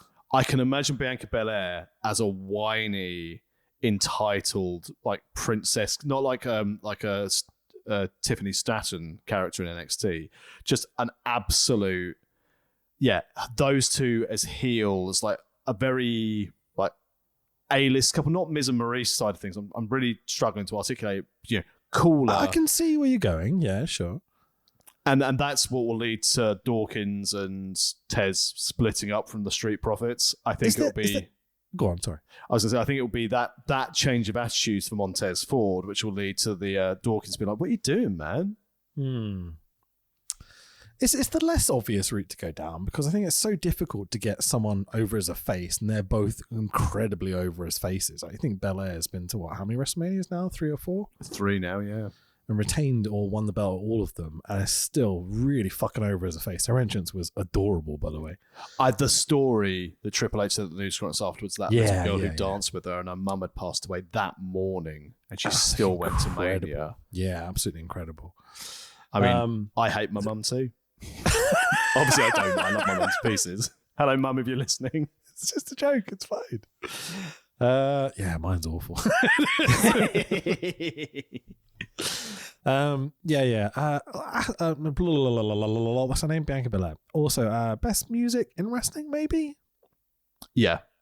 I think it's hard to say that she doesn't. Yeah, it's really good. Anyways, but I don't know what's going to happen there. But anyway, the whole Shane McMahon thing, we've already talked about it. Snoop is just the absolute best. Edge became my new favorite wrestler after like 30 years of me kind of hating him because he used South of Heaven by Slayer in his entrance, which was fucking sick.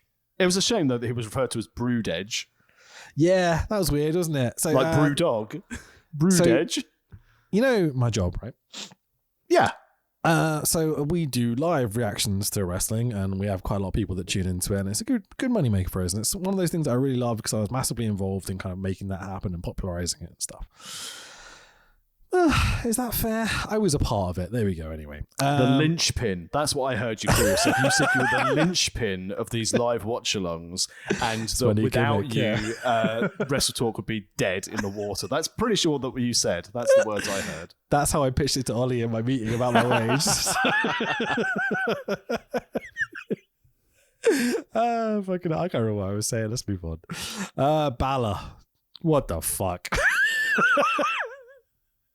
I mean, what I was hoping is he would come out painted in blue so I can make a Blue Demon Jr. joke.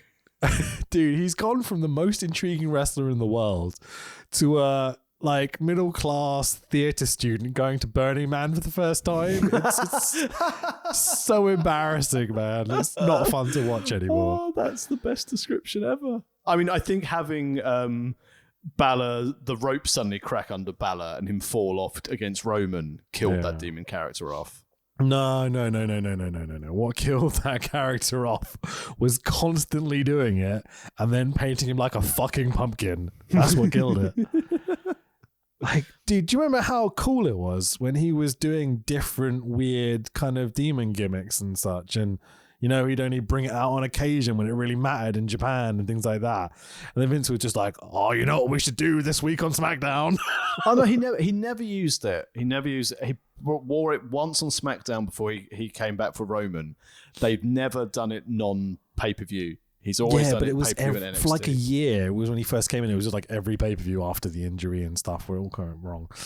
But it's like he was legitimately maybe one of the best wrestlers in the world for like 2-3 years. And it's just like, what the fuck have they done with him? He got married. Marriage ruins everything. I think that's it. Yeah. Too much pussy. Not enough motivation. Well, anyway, back to the 8-women tag match. No more red cell. Hooray. I thought we were talking about the women's tag match. No, I skipped over what you said. Sorry. Yeah, no more red cell. I liked the trapping him with the kendo sticks in the corner of the cell. That was a really nice spot. So I'm going to be honest here. I was just watching Slayer videos the whole time. I like Finn because obviously original Bullet Club. I've got a lovely Prince Devitt. I loved his work. I think that's what sort of switched me and drew my attention to New Japan originally. Yeah, absolutely. He was very vital. I am very much over Edge now. He did not need to win this match. Were you ever a big Edge fan? I always thought in my younger years, like in Brood days, I always picked him and Tess to be future world champions. I was 50% right. Sure. But yeah, I've never. I mean, I love the entrance. I love the presentation. The ultimate opportunist character. I really got on board with that. Like the cash in at New Year's Revolution. That was probably the last time I did a massive, genuine pop of like, fucking hell, he's doing it after Elimination Chamber in Puerto Rico, no less. I don't think, apart from, I would say apart from the tags with the Hardys, where I enjoyed it because of the Hardys more than Edge and Christian, I don't think I've ever really enjoyed an Edge match. How dare you? The Japanese hair shampoo commercial feud with him and Booker T was a diamond. Sure. I just don't get it. Like, there's people in the office at Wrestle Talk that like will say that Edge is like the best wrestler of all time. No. And like not just Tempest, but people I respect as well. It's a joke because he's Canadian. Not that he's ever going to listen to this, but fuck that guy. The problem with Edge is that He was mean about my football team. I'm a hockey team and my basketball team, so you can suck a big one right now. But carry on, please. such a bully with his mask. Yes, it would be if his team didn't absolutely fucking suck. So there we go. Lovely white suit jacket though. Excellent work. No, it's not. It's awful. Piece of shit. But yeah, I've never been an Edge fan. I was more of a Gangrel fan than anything. I thought Gangrel was incredible. Yeah, sure. He just reminded me of Goth Raven. I think Gangrel was 10 times the rest of Edge ever was, just to annoy those people that like Edge. There you go. On this day. I mean, Alter Bridge. What a band. Yeah, sure. So one thing about this match, apparently after the Sabu throwing the ladder spot, they stitched up Balor at ringside and he just carried on. And I'm like, a true Sabu tribute. He did. Like that killed the momentum of the match though, because they had to tape him up because the gash in his head was enormous. There's a joke here. I'm just going to move on. No one wants to move on from an enormous gash. And the demon is finally beaten. It was the Slayer that won the day, Tax. Of course it was. And again, anything with Slayer deserves the win. So yeah, fantastic to have Slayer at Mania. I think this might be one of the best video package that there has ever been at WrestleMania for this main event. Told beautifully, didn't it? I thought it was much better than My Way. I genuinely think the My Way video is special and of the time period, but like it's incomparable to the standard. Like, it was so fucking incredible, man. And like the crowd, like that I was made for this as the theme. Like, it's just everything about it with the history of Cody and Dusty and everything else. And then the crowd singing along with Cody's entrance theme and the synced pyro. Like, what fucking hell? What a fucking entrance, dude. I have a WWE ability to do good long-term booking question for you for this. Go on. Had Cody not got injured, he never would have been in the main event of Mania. I think they wouldn't have been able to have his momentum. I don't know. I think they brought him back under the pretense of, look, we'll pay you, yeah, and we'll put you over at the rest of my main event. And I think Vince stepped in and went, no. I just think, no, even then, I don't think they would have been able to keep him hot for 12 months. Because if you think about it, he came back at Mania, he was hot for 2 months and he's injured. Great. He comes back at Rumble, he's hot for 3 months because everyone expected the story, the nostalgia pop for Dusty. And again, I think he should have won.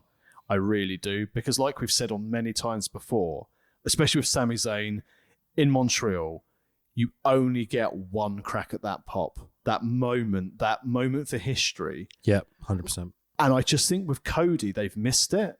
Because now he goes against Roman at SummerSlam, maybe. And how do you keep Cody at that level of hotness that the crowd are into him? I know like the merch sales over Mania weekend were really good, but a feud with Brock Lesnar is good if you go, hey, I'd like to work with Brock Lesnar for my own career to see if I can hang with Brock Lesnar and, you know, suffer the beatdown that I get from him. But what's it going to do for the feud? Right. Beating Brock, unless sorry. it turns out to be like Heyman has reunited with Brock and now this is going to be the new version of a two-man power trip, which I'd be interested in. Roman and Brock just beating the shit out of everyone. Yeah. But it's just, I think they've missed an opportunity and I don't think they're going to get it again.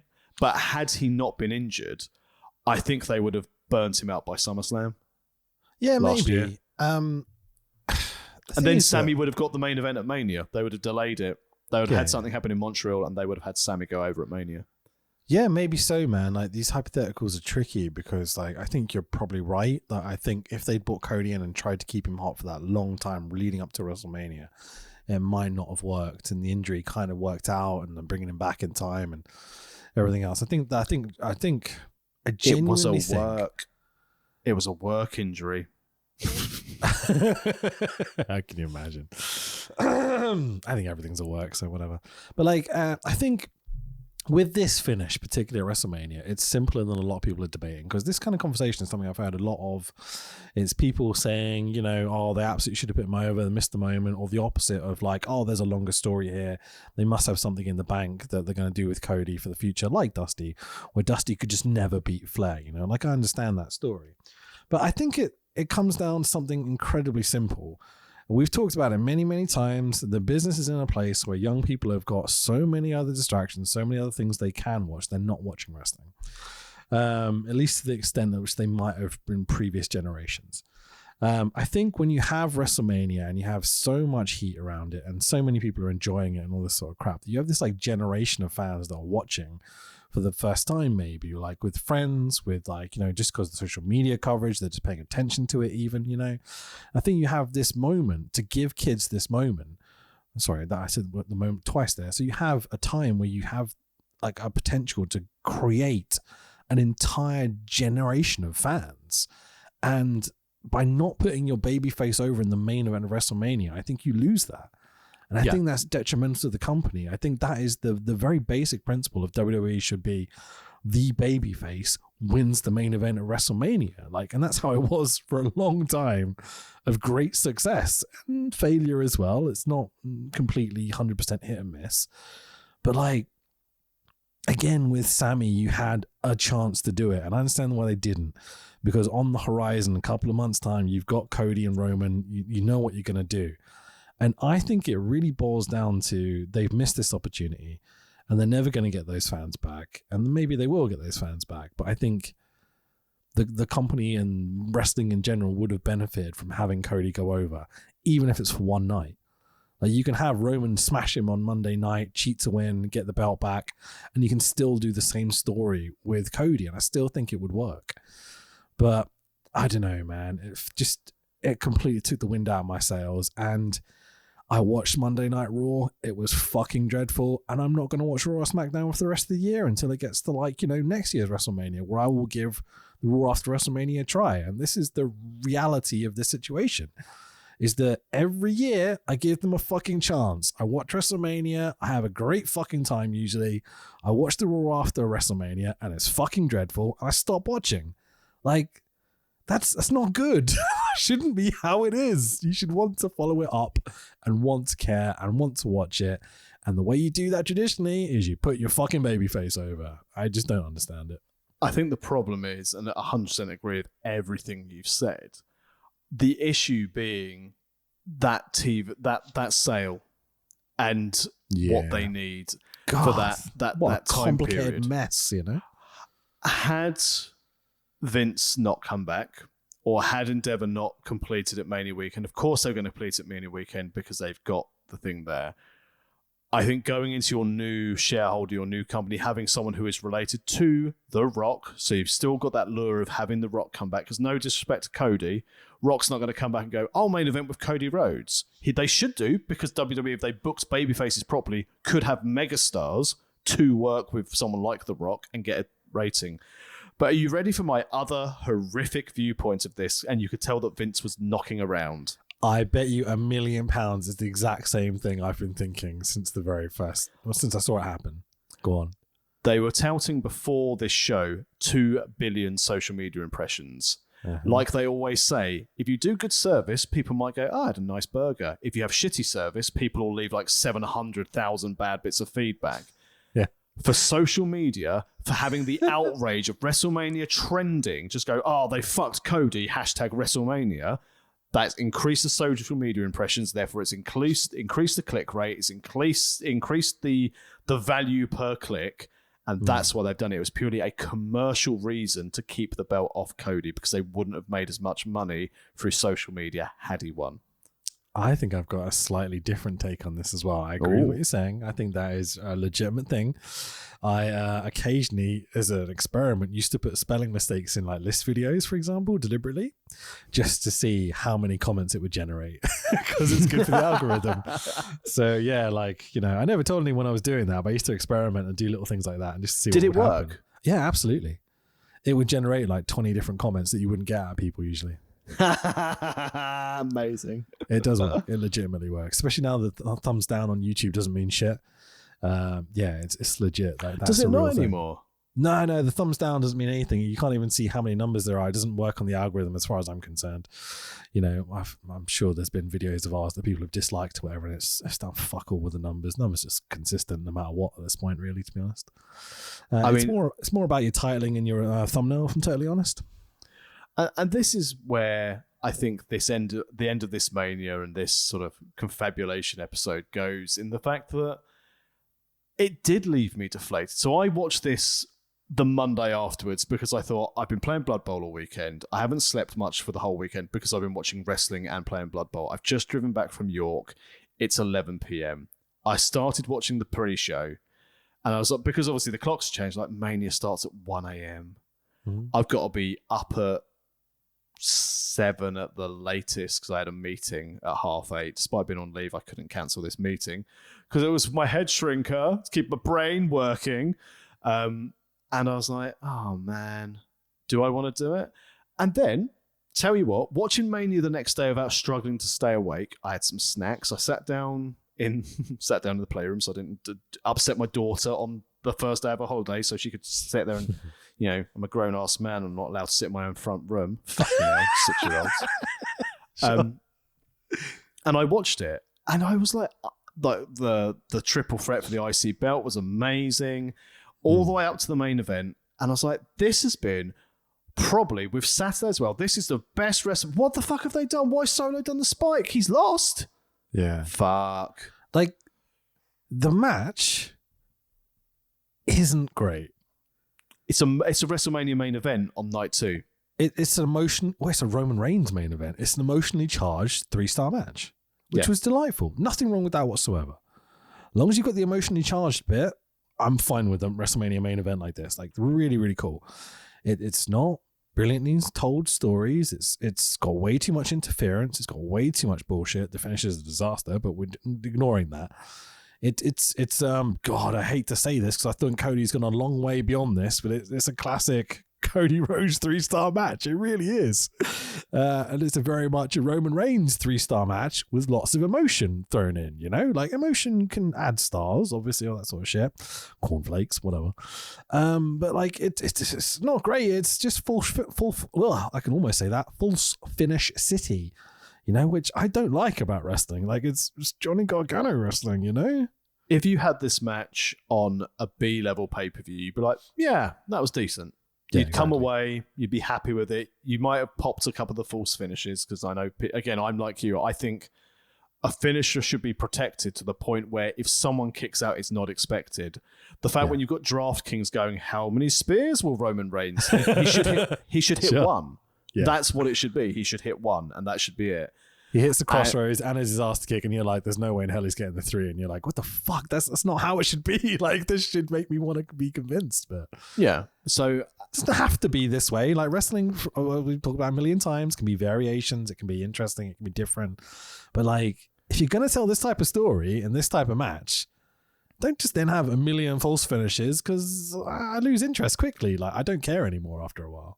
And this is the classic. No, again, there was nothing wrong with this match. It was a passable match. It certainly wasn't the worst match of the whole weekend. Yeah, sure.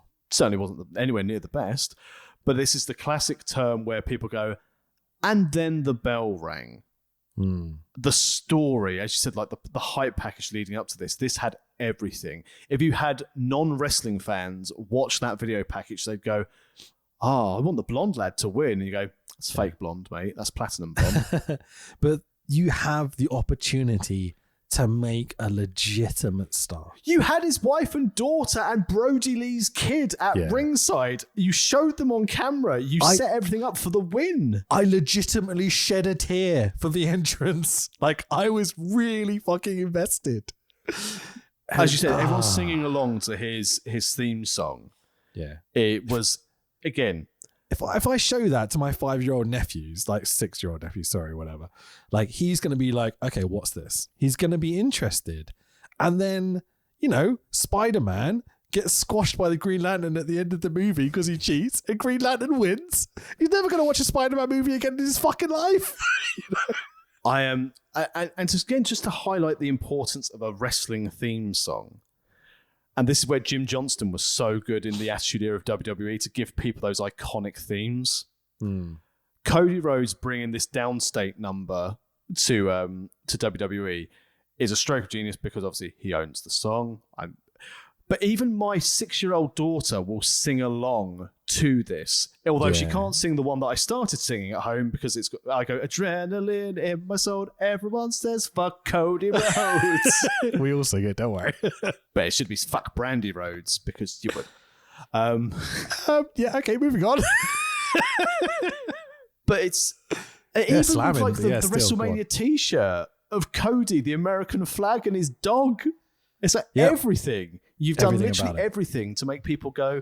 And also, had he won, even though it was so logical to do it, no one would have cared because it's logical storytelling. And if it's predictable, that doesn't mean it's a bad thing. I don't think going, everyone thinks Cody's winning at Mania. Let's put the belt on Roman. Let's swerve those fuckers. Right. This brings me to my opinion. My thesis, my confabulation point, whatever.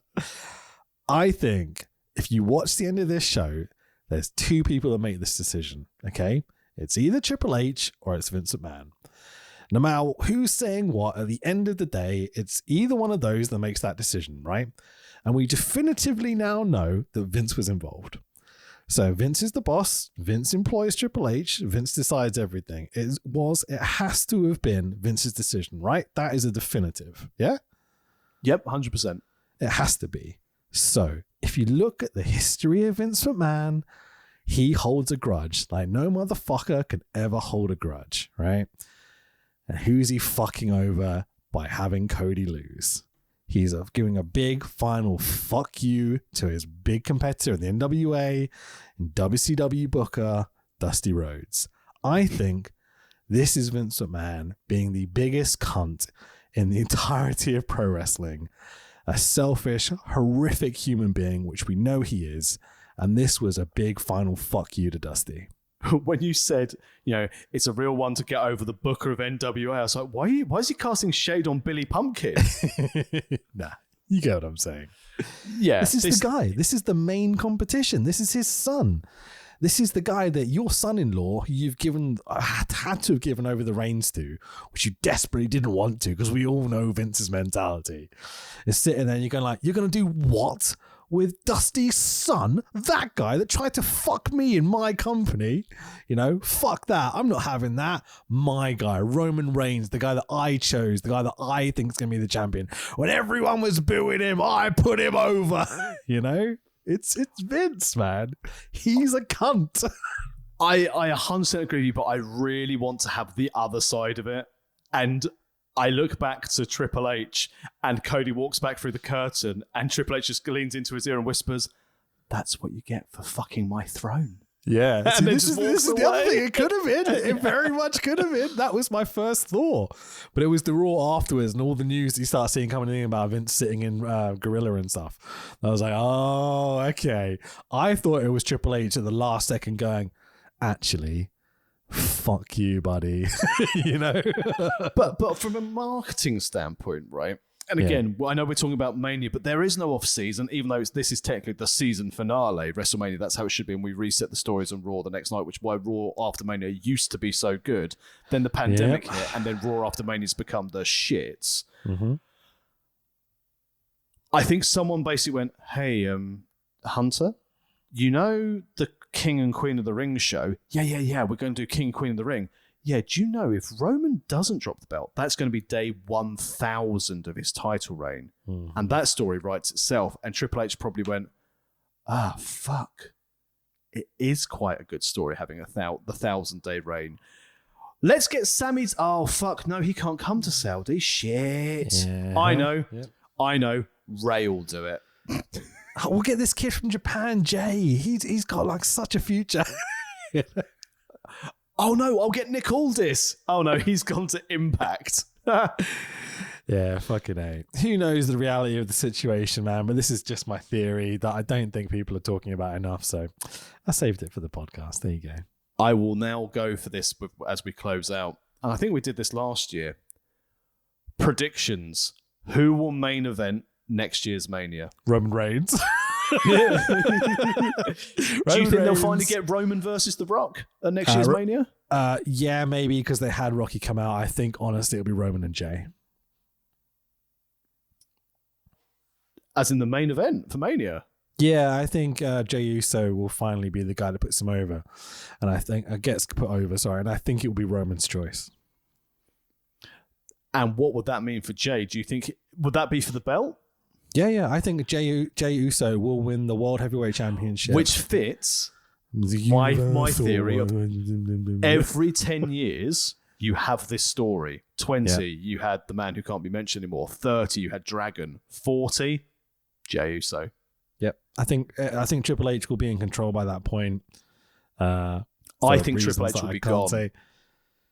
Triple H will be gone by Mania next year. Can you imagine? And Dana White will be booking it. If Dana White's booking it, it'll be Brock and Roman, I guarantee it. But in a slaps-only match, like on GoldenEye. Slappers only? Yes. Yep. Just slappers and proximity mines. That's it. Yeah. And also from a Mania standpoint, I think we would have heel Bianca Belair. Oh, I don't agree with that. I think she's a eternal face in my opinion. I know, but I'm going to go heel Bianca Belair versus face Ronda Rousey because she'll get her hooks in something. Awful. I know. I hate the this is idea of Endeavour. that. It's Endeavour. It's not Triple H's party anymore. And I think genuinely, and I will say this because I think I said it in the prequel podcast, and I'd like to still be doing the podcast in 10 years' time, but we'll be superseded by AI doing it for us. Yeah, sure. I think we have now pressed the detonation button for WWE. I think we have 5 to 10 years left, and then this is gone. Yeah. God, if we can give it 10 years just so I can retire, that'd be great. This is what I keep thinking about AI and compliance. I'm like, if I can get 10 years and close to being mortgage free, which I won't now, my wife has kindly taken the hit of being the full-time parent so I can focus on my job, which is really, again, genuinely a gallant thing to do. Yeah. I used to love having money, but now I have time, which is worth a lot more than money. But I just can't see going forward, if Triple H goes, Vince will die, and that business will be nothing. Because as we've said many times before, as much it hurts us, WWE is a content company of social media for clicks. Mm-hmm. They do not care about professional wrestling. Triple H does, which is why the last few months have been absolutely delightful in WWE. Yeah. I just think that the deal is fantastic for shareholders. In fairness, if you are a WWE shareholder and you're getting the money they're paying per share, well done you. Solid investment to get you bought out. Don't buy shares in the new company. And yeah, I think Mania 40 will have an underdog story. And I think Jay versus Roman's good. I think it means that Roman will hold the belt until Mania next year if he doesn't drop it on the 1,000 days. Definitely. I would 100% agree with that. He's definitely going another year without dropping that belt. But he will only keep one.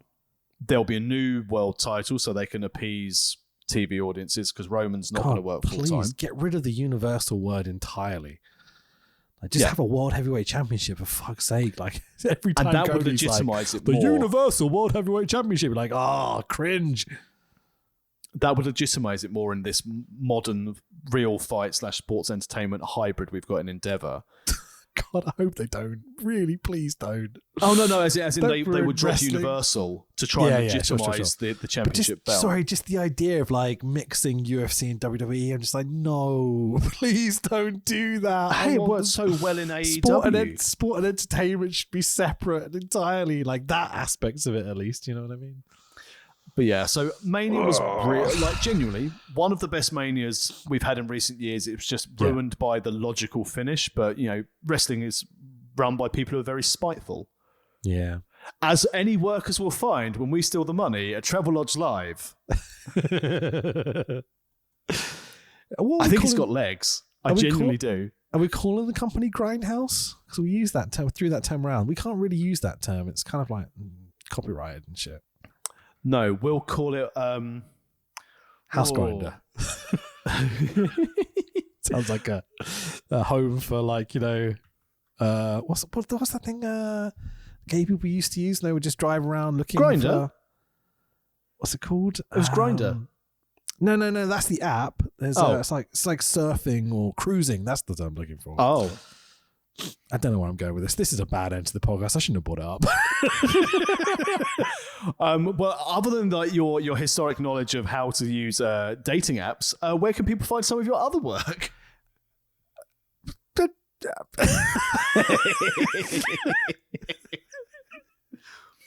Yeah, like, you know, Wrestle Talk and Parts of Unknown, and Nora's Bard and Cunt Scene.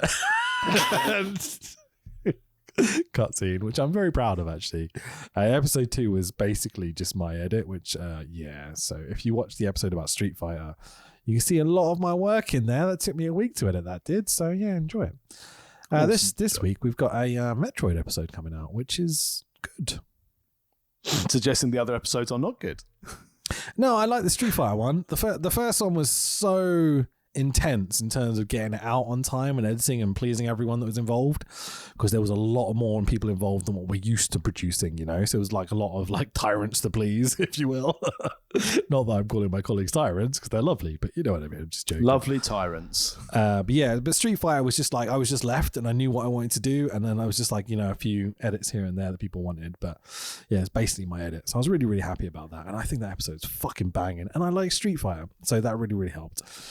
At Fanboy Rich on Twitter and stuff like that. Come tweet me, and I won't forward your CVs to Ollie. It's a joke. Only a couple of people have ever asked me about working for Wrestle Talk, and usually I just go, just message Andy. How about you? You can find me at Bearded Lucha on Twitter and Instagram. In my real shoot job, I've been nominated for the most prestigious tax awards in this country. Hey. So it's a public vote, so I'm not going to win. I'm not sure how I've been. Obviously, I know I've been nominated. You do realise that I have connections to giant social media followings, right? We can rig this. I mean, I think the fact that someone said to me, because you can only vote once, but then my friend who works in software development went, but if you turn on private browsing, and you just reset your IP, you could just vote all day long. It's like, well, that's a horrible way to cheat to win. But yeah, that's the Eddie Guerrero way. Lie, cheat, and steal. I can probably write a bot to do it for us. I think it would be a bit weird for like Tolly Taxation Awards. So it's a case of, and the winner was 73,000 votes with a readership of like 10. Yeah.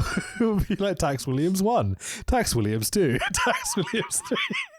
But it's one of those things where I'm like, genuinely, like, for 20 years of my career working in the tax industry, to actually receive a professional nomination. I look along these other people and they're probably looking at my like CV and they're like, who the fuck let the homeless tax guy in? Which is why I should win. So I'll share the link, and if you're clever enough to know what my shoot name is, you can vote for me. Fucking beautiful, man. No, I'm chuffed for you, dude. That's awesome. Do you want to know how much the table cost at the awards dinner? Go on. $4,000. Oh. So I'm not going. Good luck with that. Yeah, I have to say. I like an award dinner. I like a black tie, but I'd rather save my money and look forward to buying a domain name for our soon-to-be fantastically shitty wrestling promotion live from hotel rooms. I'm so tempted now. Vikings versus clowns, mate. Fuck me. What a gimmick. Right, the thing is, right, the hardest thing with running a wrestling promotion is selling the tickets, right? Yep. All I've got to do is get a couple of my colleagues to retweet it and we're sold out. What are you talking about, tickets? The only way I'm going to win a fucking title is in fucking Travelodge Live. Oh, I quite like this. I genuinely, I'm stuck for hobbies outside of Blood Bowl, so I'm pretty sure we've got some. And then the WrestleMania could be like at a Hilton. Oh god, dude, there's so much stuff we can do with this. You know, people that own venues and all sorts. It's going to be so much fun. Genuinely, I think this is the next iteration of the World of Wrestling podcast. I know we've joked about it, and we've joked about it before. We know enough shit wrestlers and good wrestlers to be able to make this work. And my favourite one would be this. Hey, Joe Hendry, how much would it cost to come and wrestle at Travel Lodge Live? Fuck Joe Hendry. The first fucking match is going to include Murder Clown if we do it. I'm not joking. He's going to be the fucking star. By the way, Wicked never loses, by the way. Oh, no. He's like the Michinoku Driver, which is always 3. If you kick out the Michinoku Driver, you are eliminated from the promotion forever. He's our Roman Reigns. I'm not wrestling him. We're going to constantly keep him heel, and he's never going to lose. I'm involved. We'll have to be in 2 different divisions so I can get my belt. Imagine this, like we're going to do this really shitty wrestling promotion where we're going to have the prettiest, most expensive belts, the best production value of any indie. Yeah, we're going to do it out of a hotel room. We bring in one giant star every time. Like we'll bring in Will Ospreay and have him job to Wicked in 2 minutes. You know, RVD comes in with his wife in a 3-way. Fucking A. All right, so what we're going to do, right, is you're going to take a clothesline and then you're going to lie the fuck down. Yeah. Okay? 1, 2, 3. I can't wait for the bathroom escape match. Or do it reverse. You've got to get in the shower and turn it on, and then you win the match. Oh, this is great. Oh, fucking hell. All right, let's leave it there, man. This was lovely. This is a very silly episode. I love doing this every year. It's good fun. Happy days. Thank you very much, everyone. Again, like us, follow us, subscribe, all that other good shit. Thanks for listening. It's always a pleasure. Wrestlemania Confabulation. We will be back next week with more Brett and Sean. I can't remember which episode it is.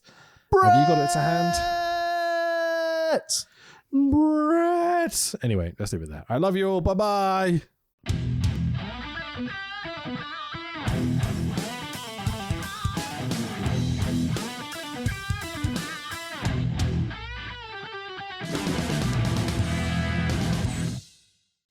The louder you guys are, the better the wrestlers will perform for you tonight. And that's why I kicked your leg out of your leg. We're tough. We can take it, baby. You gotta penetrate in the back, baby. Oh, I can see what you're talking. Wait just a minute. Oh! And I don't pose too well for girly books. This is bullshit! My name is Piss.